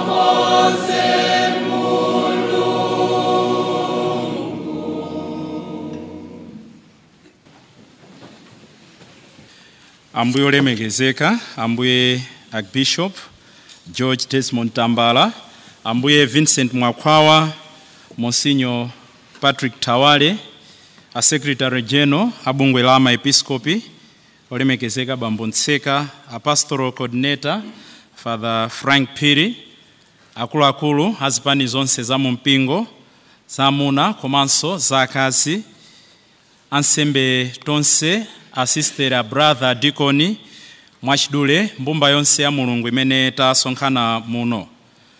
Ndi nthawi ya zoyankhula maulemu ndapereka kale, ndipo zoyankhula zizikhala m'magawo anayi. Oyamba kuyankhula akhala oyimira a Kristu aine yake pa Lilongwe Archdiocese, kenaka abambo mfumu, ndipo abambo mfumu adzatipemphera Ambuye mthandizi amene ayankhulepo nkhani zokhudza sinodi, amene so adzapemphe Ambuye Archiepiscopi kuti atiyankhule. Koma magulu anayi amenewa asanatiyankhule ndili ndi zolengeza zisanu. Cholengeza choyamba, Archdiocese yathu ndiyokondwerera kutidziwitsa ife tonse kuti kudzera mbungwe la ansembe achibadwiri Diocesan Clergy of Lilongwe, tsopano Archdiocese yagula skulu, ili ndi skulu yatsopano imene kale inkadziwika ndi dzina lakuti Answer Private School, koma tsopano ndi skulu ya Archdiocese kudzera mwa ansembe achibadwiri, ndipo izidziwika ndi dzina lakuti Bishop Kalilombe Catholic High School. Kodi sinkhani yofunika kuyombera m'manja imene. Skulu hii ili tikafika pachimwazapo 11 kilometers kuchokera pamenepo, ndipo mwambo otsegulira skulu hii uunde uthenga waukulu ulipo pa 29 April chaka chonchino ku skulu konko, ndipo nsembe ya misa ikayamba 9:30. Tosefe tikuitanidwa kuti tikakhale nawo pa tsiku lokondwererali, pa tsiku lopambanali. Skulu hii ili nkati kale, sikuti ndi skulu yongoti yachoka from the blues. Choncho malo amene angapezeke monga alili masekondari onse achikatolika akhala form 1 amene alembe mayeso amene akubwerawa. Nde sinkhani yoti yayi father kuti mundipezere kwa ana atatu yayi tinene momveka bwino. Cholengeza chachiwiri tikudziwitsa ma chaplains onse amabungwe amene ali mu Archdiocese ya Lilongwe komanso madinare onse kuti apitirize kukonza ndondomeko paparishipo ya mmene akondwerere chaka cha Jubilee. Tisaiwale kuti tili mchaka cha Jubilee ya chiyembekezo. Choncho ngati ma plan sitinapange paparish pa dinare tikulimbikitsidwa kuti titero. Cholengeza chachitatu ndi chakuti kuyambira pa 5 mpaka pa 9 August tidzakhala ndi National Eucharistic Congress imene idzachitikire konkuno ku Maula Cathedral. Choncho tiyeni ngati archdiocese tichite machawi, titenge gawo lalikulu pa nthawi imene tikukonzekera komanso nthawi imene msonkhanowu udzachitike. Chimodzimodzinso nthawi imene kudzakhale msonkhano waukulu wa ana National Children's Congress. Ifeyo alilongwe archdiocese tikutenga gawo lalikulu, tiyena akatipempha tigwirane manja ndi anzathu aku National Office. Chachinayi tikupempha maparish priest onse, ansembe onse, abambofumu a Maula ndi Mtima Woyera Dinare kuti atumize anthu atatu kuno ku diocese ndi cholinga choti tipange komiti ya celebration yatsopano. Ndipo msonkhano udzakhalako pa 22 April chaka chonchino nthawi ya 2 koloko masana konkuno ku Maula. Ndipo cholengeza chotsirizira abambofumu tonse, ine si bambofumu, abambofumu onse mukudziwitsidwa kuti titenge mayeso amoko a masukulu amayeso olowera mmasukulu achikatolika. Choncho tikapita panjapo tipeza ku maofisi kumene tingathe kutenga mayeso amenewa. Chimodzimodzinso maparish tonse tikumbukire kutenga mafuta amene adalitsika tsiku la lero kuti tikayambe kugwiritsa ntchito. Pa nthawi ino ndapemphe oyimira a Khristu aeni yake kuti afike kuno kutsogolo. Maulemu ndapereka kale. Olemekezeka ambuye Archbishop alilonge Archdiocese ambuye George Desmond Tambala. Olemekezeka ambuye mthandizi ambuye Mwakhwawa. Maulemu onse akhale m'malo mwake. Moni a Khristu ndi ansembe onse abale anga. Mundilole kuti poyambirira m'malo mwa Khristu onse amu Archdiocese yathu yokoma ya Lilongwe tipereke moni kwa inu ansembe athu kuti moni.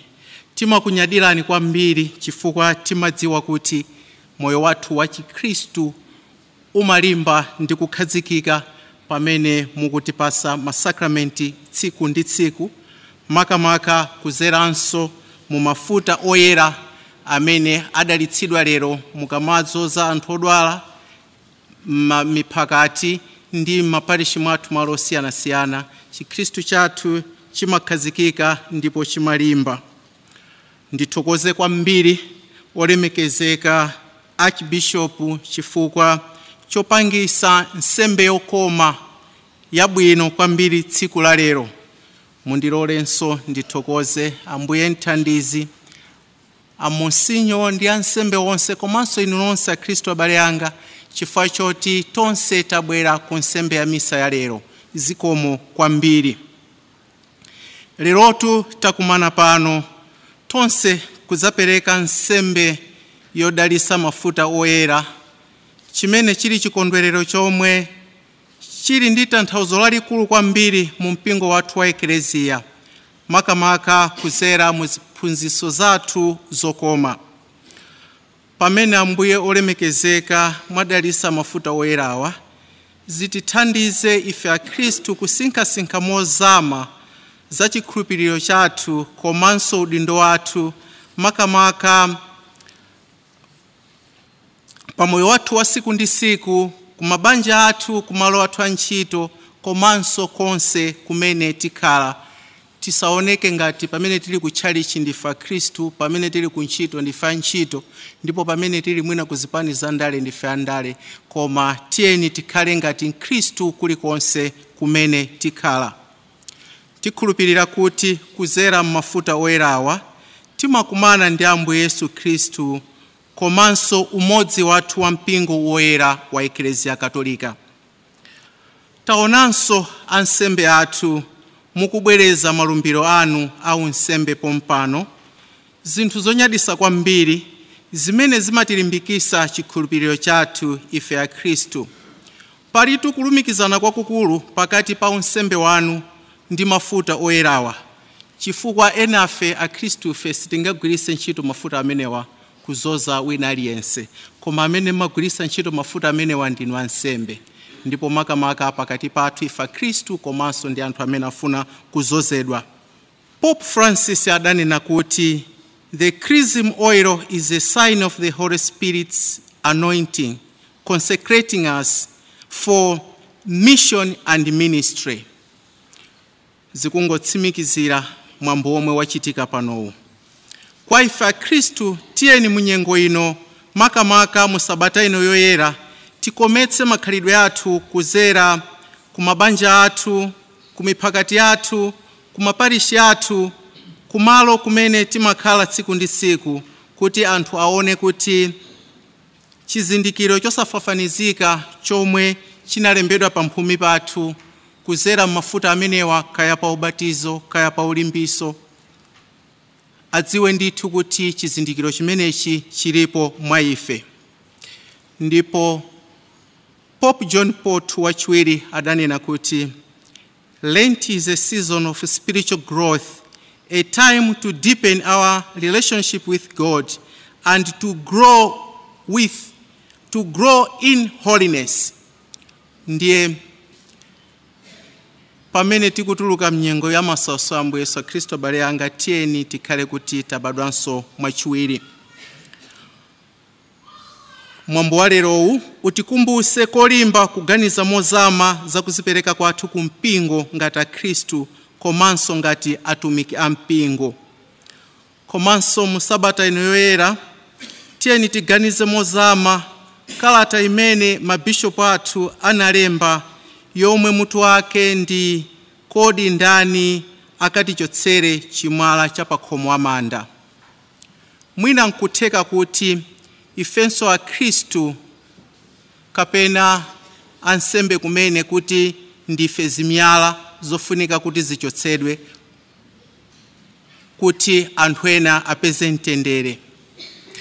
Tiyeni tisinkhe mozama ndi kuziyeresa komanso zisankho zimene zikubwerazi. Tiyeni ngati Akhristu tionesese kuti titengepo gawo makamaka poonesesa kuti kuli mtendere.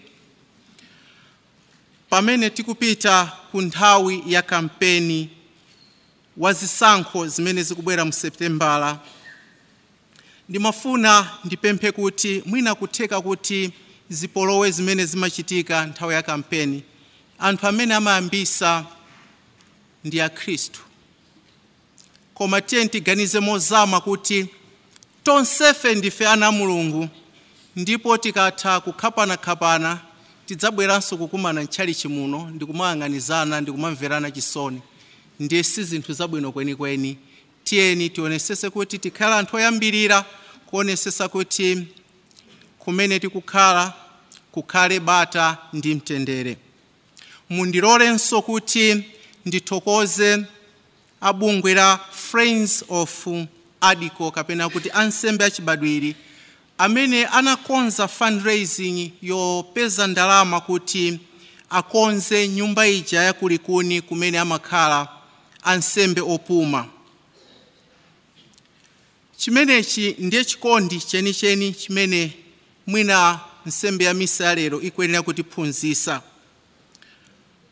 Pope Francis mu ulaliki wake wa 2013 pa tsiku ngati la lero adanena kuti dearly faithful, be close to your priests with affection and with your prayers, that they may always be shepherds according to God's heart. Wansembe akamakhala asamadandaule akamakalamba kuti kodi moyo wanga ndikakalamba ndidzakhala motani. Ana athu akaona kumene amakhala ansembe opuma asamaganize zosafira fomu yopita ku seminari chifukwa choti akuganiza kuti ndikadzakhala wansembe ndikazakula ndizidzakhala apa.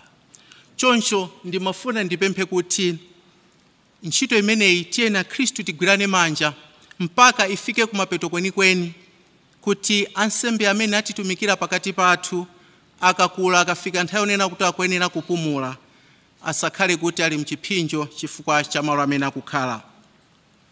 Ambuye olemekezeka komanso ambuye mthandizi, ansembe onse komanso akhristu onse. Mwina mwayi woti tiyankhule before Pasaka supezekanso, choncho ndimafuna kuti ndikufunireni poyamba wiki yoyera yopambana, komanso ndikufunireni in advance Pasaka yopambana. Tiyeni tonse tizamise chikhulupiriro kuzera m'mapemphero, kuzilanga, komanso kugwira ntchito zachifundo potumikira ena mozichepesa ndi chikondi chachikulu pakati pathu. Mafuta oyerawa atikumbutse kukhala anthu ozipereka ndi kugawana ndi anthu ena chikondi cha Mulungu kuzera m'mayitanidwe athu. Ndipo potsirizira tiyeni tikumbukire mawu amene amayi athu Teresa Woyera ananena kuti during Lent we are called to intensify our prayers, fasting and charity, that we may become more like Christ. Ndi mawu amenewa ndikufunireni zabwino zonse, tsiku labwino, tiyeni tiyende bwino mu wiki yoyerayi. Ambuye akudaliseni. Zikomo.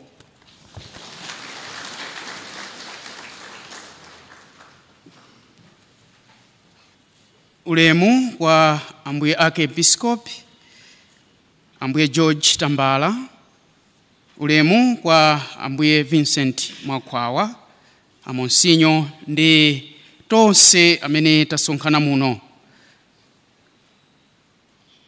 Abambo Geoffrey Chikapa ndi ine othandizira ambuye Archiepiscopi kuyendetsa parishi ino, tikulandirani nonse parishi ino kuti mukhale omasuka. Ambuye ndikuthokozani kuti mwatitsogolera mwambo uno, mwambo ofunikira kwambiri, chiyambi cha sembe ya misa. Zikomo kwambiri. Ine zimene zimanikhudza kwambiri pa zimene zinachitika Mulungu Woyera nthawi ya Ambuye Yesu, mazunzo a Ambuye Yesu, pamene Ambuye Yesu ali munda mdimba muja kupemphera, amalimbikitsa ophunzira ake kuti muzipemphera, mukugona bwanji muzipemphera, mpaka nakangapo kukakumbutsa. Ndimasinkhasinkha kuti Ambuye Yesu yemweyo kumakhala bize ndi mapemphero, Mulungu yemwe kumakhala bize ndi kupemphera, ndiye nanga ineyo. Ambuye malaliko anu malimbikitsa Khristu kuti tiziwapempherera ansembe. Zoonadi akhristunso tizikupemphererani, koma ndimaganiza kuti amene akusweka kwambiri mapemphero ndiye ndi gulu lakhala apa ili. Ndikusweka kwambiri mapemphero koposaposa mwina kwambiriso ambuye Archiepiscopi komanso mbuye mthandizi amene akuswekanso kwambiri mapemphero. Ndikuthokozeni kwambiri kuti mwatitsogolera mwambo umenewu. Pomaliza penipeni ndikufuneni chaka chabwino ansembe, ntchito yabwino maparishi kulikonse mmene timatumikira, komanso madalitso a Mulungu mchaka cha Pasaka. Amandikumbutsa kuti amene tasunga mabukuwa tikamatuluka tiwasiye pamene takhalapo. Ndipempheso pano mwaulemu ambuye Vincent Mwakwawa kuti atilankhule. Zikomo.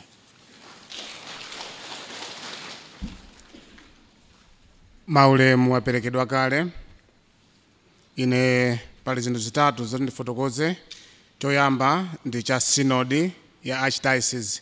Tikudziwa bwino tonse kuti zaka zitatu ziwiri zapitazi tili mu nyengo ya sinodi, takhatukambirana kumva maganizo ndi kukambirana zokhudzana moyo wa Archdiocese yathu molumiza ndi mpingo onse.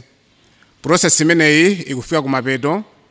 Tikuyenera kukhala ndi msonkhano waukulu uja timati General Assembly, kuti zimene anthu mwakhala mukukambirana mukupereka maganizo, ino akhristu eno ake, ansembe, asiseri, brother, tizombe nkota kuti tipange zimene ziyendetse diocese ngati ma pastoral guidelines. Ndiye ndimemeneyi ndimeyomaliza. Kutengera kalendala yathu tinkena kuti tichite zimenezi poyamba kumapeto kwa chakaku cha mu December, koma sitinakwanitse chifukwa chakuti kuchita zolembalemba zonse zija kunatengera nthawi. Sitimayembekeza kuti nthawi italika choncho malinga ndi zifukwa zina. Ansembe ambiri ndi madini mukudziwanso kuti tinayika pa kalendala work plan yathu kuti tipanga General Assembly imeneyi mu Easter muno tikamaliza mulungu woyera unowu. Ndiye tifuna kufotokozanso kuti malingana ndi zotsamwitsa zina makamaka kuchita kompayiro tinachita so underestimate nthawi sitikhala ndi sonkhano after Easter. Pastoral coordinator ndi ku synod commission komanso ndi timu imene ikuyika zinthu pamodzi kuti tiyike dongosolo la zokambirana ku assembly akusowabe nthawi. Makamaka volume kapena kuti kuchuluka kwa zinthu ndi kumene kukupangitsa zonse. Komanso zokambirana mu msonkhano umene ku assembly tifuna kuti tizike manendomeko abwino ndi zoyenerera ngati zija ku Vatican ndi mati instrumental laboris kuti tikhale ndi document yabwino yoti tisakavutike chifukwa tikakhala ndi 2 weeks chabe kukambirana. Ndiye timaona kuti tikapititsa mwina report imene sili already outlined zitivuta ndiye pali zotsamwitsa zingapo zimene zilipo. Date yatsopano atifotokozerabe apa secretary tikaunikira program ya Archbishop osati yaini mafuna kuti ndi ine yakoma ya Archbishop chifukwa iwo andamana achita convene synod nditengera za iwowa ndikhoza kukhala kulibe koma iwo akhoza kukhala anokhalapo ngati Archiepiscopi. Ndiye date tilengezabe chifukwa keso na Khristu eni wake chifukwa kuwena kubwera mkulu wa chiwiri wa parish iliyonse ndi nthumwi zina akuluakulu azipani ena komanso masiserena ndi abrother amene angasankhidwe. Ndiye date ya msonkhano umene womaliza tilengezabe tikakhala pansi. Koma timati tipemphe popeza kuti iyi ntchito yayikulu imene tikufuna kuti tipitize kuunikira diocese yathu kutsogolo kumene tikupitaku. Ndiye tikupempha mapemphero anu.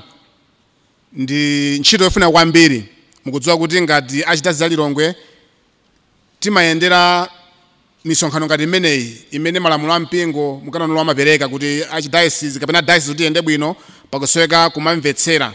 So iyi ndi njira yoti tikambirane komanso kuti tipititse patsogolo kuimanga diocese monga masynod awiri ambuyo achapangira.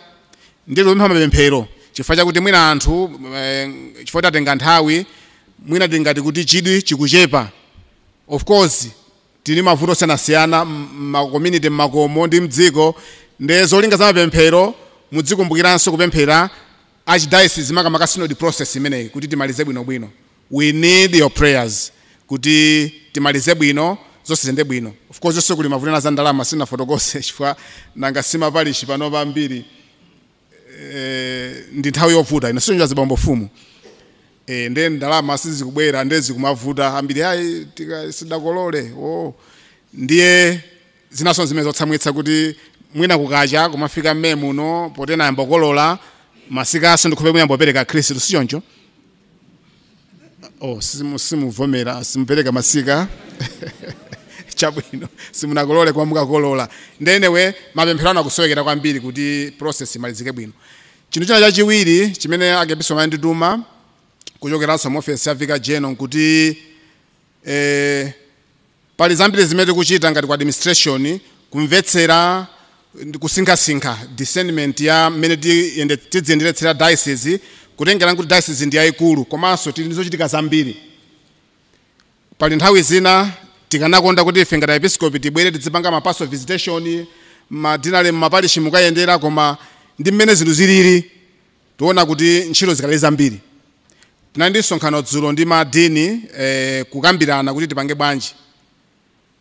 Komanso mukudziwa kuti pofuna kulimbikitsa kayendetsedwe ka archdiocese tinayika ndondomeko malamulo atsopano a moyo wa mdinale kuti tufuna kuti dinale akhale malo ofunikiranso kwambiri amene tidzigwira ntchito limodzi komanso kuonetsa umodzi wathu sense of communion. Ife ngati Katolika ndife mpingo umodzi timachitanso limodzi ndipo umodzi wena ndimene taonetsa pano komanso timaonetsa misonkhano yosiyanasiyana, koma dinale ndi gawo limodzi limene tifuna tilimbikitse kwambiri. Nde ambuye anapanga approve dongosolo limene lilipo kale zikuyenda, koma tifuna tilimbikitse mu magawo awiri. Gawo loyamba msonkhano wathu tagwirizana kuti tufuna kuti dinale lililonse yesetsa chaka chino kuti tichite chikondwerero kapena tikhale pamodzi kuonetsa umodzi wathu ngati dinale, kuchita celebrate dinale day. Cholinga nkuti tufuna tilimbikitse umodzi umenewu. Umodzi wathu samangokhala pa parish level kapena maphakati ndi pa diocese kuiwala structure imeneyi, chifukwa ndi malo ofunika kwambiri ampingo. Ndiye tagwirizana dzulo kuti madini ndi nonse ku madinale tigwirizane ndithu muno bwino ndondomeko imene kuti ikhale ndi madinale day. Komanso tipitirize misonkhano, ndiye kuti pokonzeka dinale pakha misonkhano. Ndiye tikulimbikitsa kuti tiyeni ku madinale tidzikumana ndithu. Mbuyo mutakhala tikukumana mwina ansembe tokhato, koma panopa tufuna ndondomeko zoyenerera, makamaka magulu ofunikira osiyanasiyana, ino akhristiani wake, atumiki athu mu mpingo, asisera brother, kumene mukhala ku dinale yanu mudzikumana. Of course taonanso malipoti ena kuna kuti mwina chifukwa chakuti kwina asisi ali kutali alibe galimoto ndezi mavuta, koma mupeze njira. Tapempha madini kuti mukambirane mupeze njira kuti mulimbikitse zimenezi, kuti sister wina aliyense, brother wina aliyense, wasembe aliyense amene ali mu chigawo chimenechi tidzikumana kuti tipititse umodzi wa moyo wa mpingo. Izinso tikuchita mongodumphira kuti tamaliza paja synod ya ku Vatican, sichoncho imene malimbikitsa umodzi umenewu, communion, komanso participation, kutenga nawo gawo, komanso mission ijakambanso achairman aliite. Ndiye inde tikupanga mission, mwina assistant muli ndi chipatala, muli ndi skulu, ansembe ena mwina simuli pa parish koma muli ndi community yanu mukupanga mission. Koma as archdiocese tufuna kuti mission imene monga mpingo kufunira tizipanga mu umodzi. So tufuna kuti aliyense adzikhala pake iyayi, sitikufuna kupanga ma islands kuti aliyense adzipanga zake ayi. Nchifukwa lero taonetsa umodzi wathu ndi episcopi. Umodzi umene tufuna uzionekanso muzochitika zathu za tsiku ndi tsiku, makamakaso pa dinale level, komanso nkhani parish mwanu.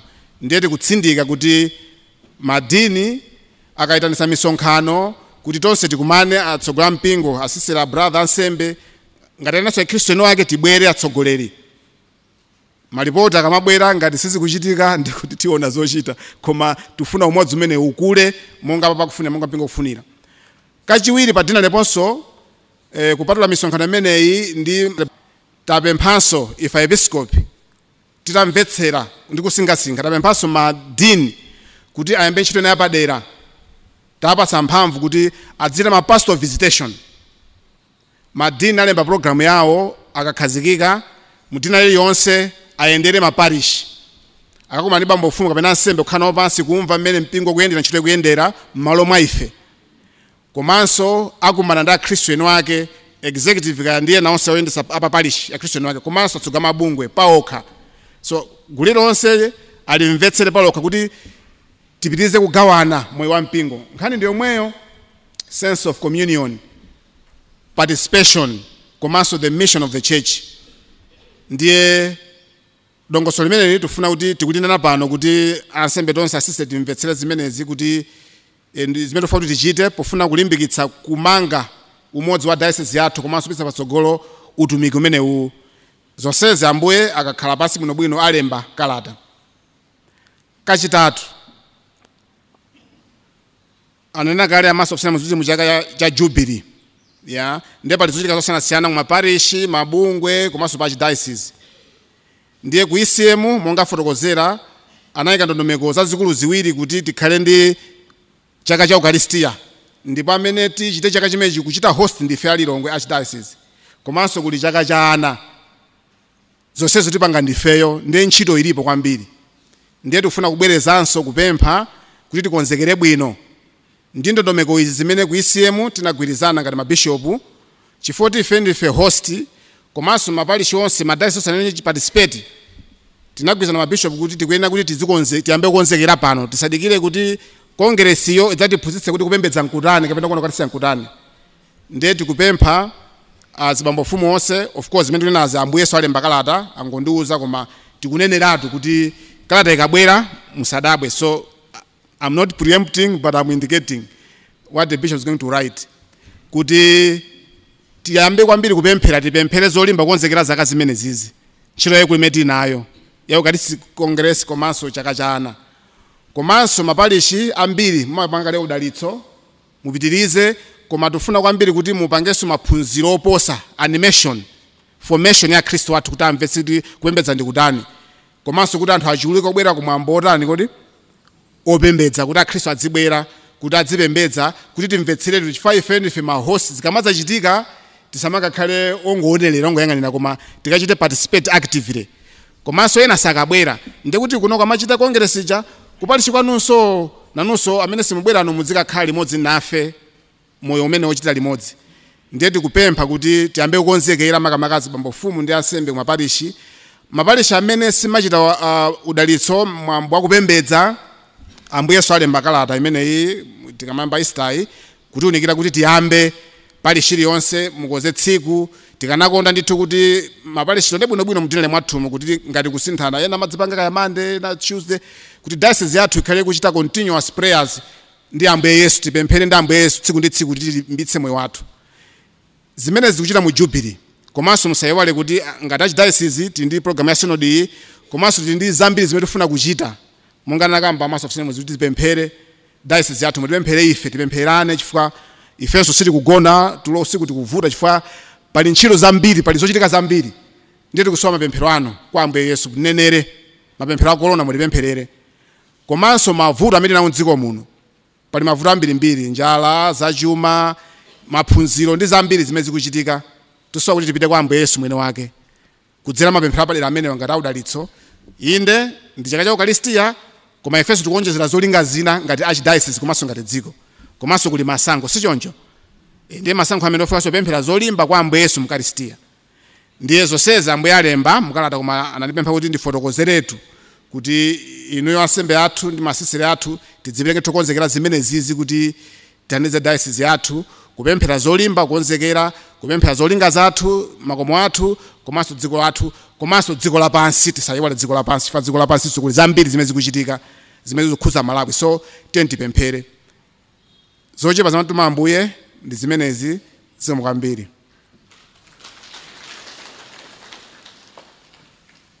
Mawu othokoza, mawu ochepa kwambiri. Zikomo kwambiri nonse tonse amene tafika ku misa ino. Ndiye kusonkhana kwathu kukonetsa umodzi umene pano tikukondwerera limodzi, the unity of the church. Ndiye nonse amene mwafika kuchokera maparishi ena ndiye ndaona maparishi osiyanasiyana pano. Ndiye nazasangalala kuti anthu asiya zonse kubwera ku nsembe ya misa. Ndiye ndikuthokoza kwambiri. Ndithokozenso mwanjira apadera parishi ino ya Maula chifukwa zonse mmakonzekera ndinuyo kutilandira pano. Ndipo ndithokozenso kwayala mwatithandiza kupemphera. Zikomo kwambiri. Tiyimbire m'manja. Ndithokoze asistere athu amene muli zipani zosiyanasiyana, ma brother. Utumiki wanu timayamika. Pamene zinthu zikuyenda nthawi zambiri timadza kuti inuyo ndi asilikali amene mukutimenyera nkhondo. Masukulu akamayenda timadza kuti ndinuyo. Ngakhale timanyadira kuti ayi eklesia zathu zikuyenda, koma amene mukumenya nkhondo timadziwa ndinuyo. Kulinso zipatala, kulinso social work, maparishi munso mmatithandiza. Kuthokoza kumalizira ndimafuna ndithokoze ansembe azanga, each one of you. Ndimafuna ndikuthokozeni, ndipo ndikanakhala kuti tapeza mpata nayenera kuti mwina ndime pakhomopo aliyense ndimuthokoze pomugwira dzanja. Koma nthawi mwina palibe. Koma ndimafuna kuti ndikuthokozeni aliyense mwa inu. Nthawi zina ndimakhala ndi nthumanzi pang'ono ndikamadziwa kuti ena mwa inu mukugwira ntchito ndingati makondition ovuta kwa basi. Ena mwa inu mulibe transport, mumayenda pakabasa ndi madziwo. Ndipo akabasa amatiuza kuti timanyamula ansembe ndife. Anandiuzapo wina akamanyadira wakabasa kuti ine ndimanyamula ansembe. Chifukwa ansembe alibe transport. Komanso ena mwa inu mukhala nokha m'maparishi, mukugwira ntchito nokha, zonse zikugwera pa inu. Mukadwala ndikuti zonse za inu. Ndiye ndakuthokoza. Ndiye pali mautumiki osiyanasiyana ndikanatha kunena pano, ndaona ku Kachebere tilipo mpano. Ndimatinso ndikuthokozeni staff ya ku Kachebere, ndikuona rector athu Fada Kanjira komanso Fada Nyanga ndiye abambo amene aliponso kuno. All of you from Kachebere, please, timati ndikuthokozeni malo mwa MCCB also conference. Kupezeka kwanu pakati pathu tikuthokoza kwambiri. Machaplain athu ndiye natonse ndikuti zikomo kwambiri. Ndiye mawanga amenewa othokoza kwambiri. Ambuyeso ndikuthokozeni ambuye mwakwawo. Timathokozana re? Yeah. Chifukwa amanena pano kuti enafa sitikugona. Sagodadi. Ndiye ndamene timadzoza dana kuti magobo ndakugobola. Koma amazipereka kwambiri satopa ngakhale siposida panapita kunduku na watu makwina kwake. Ndiye zikomo kwambiri ambuye chifukwa cha kuzipereka kwanu. Ndiye potsiriza nimafuna kuti ndipemphe kuti pastoral visitation ija madini ndikupatsani chikalata cha chikulu kwa basi. Degree yoti mukafika pa parishi ndiye kuti inuyo mwafika ndi udindo wa episcopi emweyo. Tamvana delegation imene. Ndiye kuti mukapanga pastoral visitation imene ija chonde ndimati mpemphe ansembe alandireni madini akabwera for pastoral visitation. Ndimati ndipemphe kuti mukapita maparishimo musati mufike madzulo kuchokapo iya. Ndibwino kufika Friday kumachoka Saturday madzulo. Nangasi mucheze ndi anthu. Chifukwa mukumana ndi ansembe paokha, mupite ngati pali masistere mukacheze nawo paokha, ma brothers mukacheze nawo, magulu a Khristu onse mukumane nawo. Akwayalaso mukumane nawo. Musayiwale achinyamata ndi ana masiku ano kumayenderanso. Amene akanganyawo mukayendereso. Mwina ena atakubwera muli kumeko kuti ndimati tionane paselipa. Pitani paselipa. Zina sanena pagulu iya. Ndiye mukatsiriza pastoral visitation mulembe ripoti munditumizire ndipo ripoti imene ndizakhala pansi ndikuliona lonse bwino.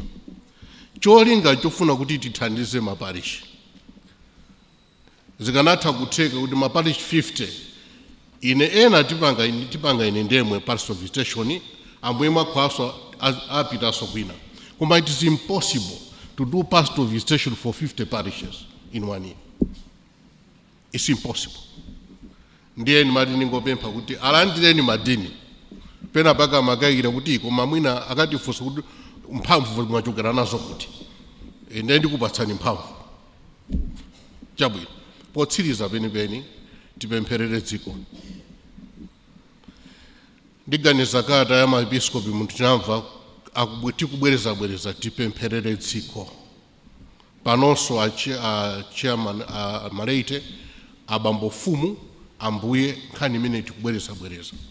Let us pray for this country. Zina zitayesera maganizo athu koma mwina ngati anthu tiso thandizo choka kumwamba tsopano. Ndiye tipemphere. Potsizira penipeni kwa ansembe lonse, let's maintain our unity. Let's maintain our love for each other. Let's visit each other. Let us support the diocese, the archdiocese.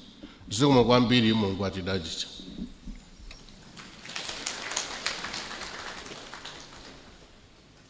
Ndipo monga mmene tinasungira bata tikulowa ntchalichi muno tichitenso chimodzimodzi pamene tsopano mdipiti wa Ambuye akepiskoka ntchalichi muno. Akwaya nyimbo yotulukira. Aponso ndiye pantsiriziro pa mwambo wa nsembe ya misa yodalitsa mafuta a Krisma. Ndipo mwambo wa nsembe ya misa imeneyi inachitikira ku Maula Cathedral. Ndipo amene anatsogolera mwambo wa nsembe ya Eucharistia imeneyi ndi olemekezeka Ambuye George Tambala mothandizana ndi Ambuye Vincent Mwakwawa. Mawu oyamba anachokera m'buku la mneneri Yesaya moto 61 ndime yoyamba kulekezera 3 kudzayambiranso ndime ya 6 kulekezera 9. Ndipo amene anawerenga ndi mayi Keta Mwaruweni. Mawu achiwiri anachokera m'buku la Chivumbulutso mutu woyamba ndime ya 5 kulekezera 8. Ndipo amene anawerenga ndi Alphabet na Magoya. Uthenga unachokera m'buku loyera la Luka mutu 4 ndime ya 16 kulekezera 21. Ndipo amene anawerenga ndi Adikoni Eliya Amosi. Ndipo amene anagawa mawu pa mwambo wa nsembe yoyera imeneyi ndi olemekezeka Ambuye George Desmond Tambala. Kwaya imene ikuyimba chapasipasi ndi ya Maula Dinari Joint Choir. Ali nafe timu ndi imene imatithandiza kuti mwambo umenewu umveke bwino. Ndipo pamakina panali Edwin Stima ndi Matthews Banda. Reporter wathu anali Monica Chinyama. Ndipo pa commentary ndinali ndi Peter Dumayo. Ndipo ine ndi Caroline Majiga komanso Sister Jacqueline Moleni. Ambuye atidalitse tonse. Pitirizani kumvera maprogramu otsatira pa radio ali nafe. Zikomo kwambiri.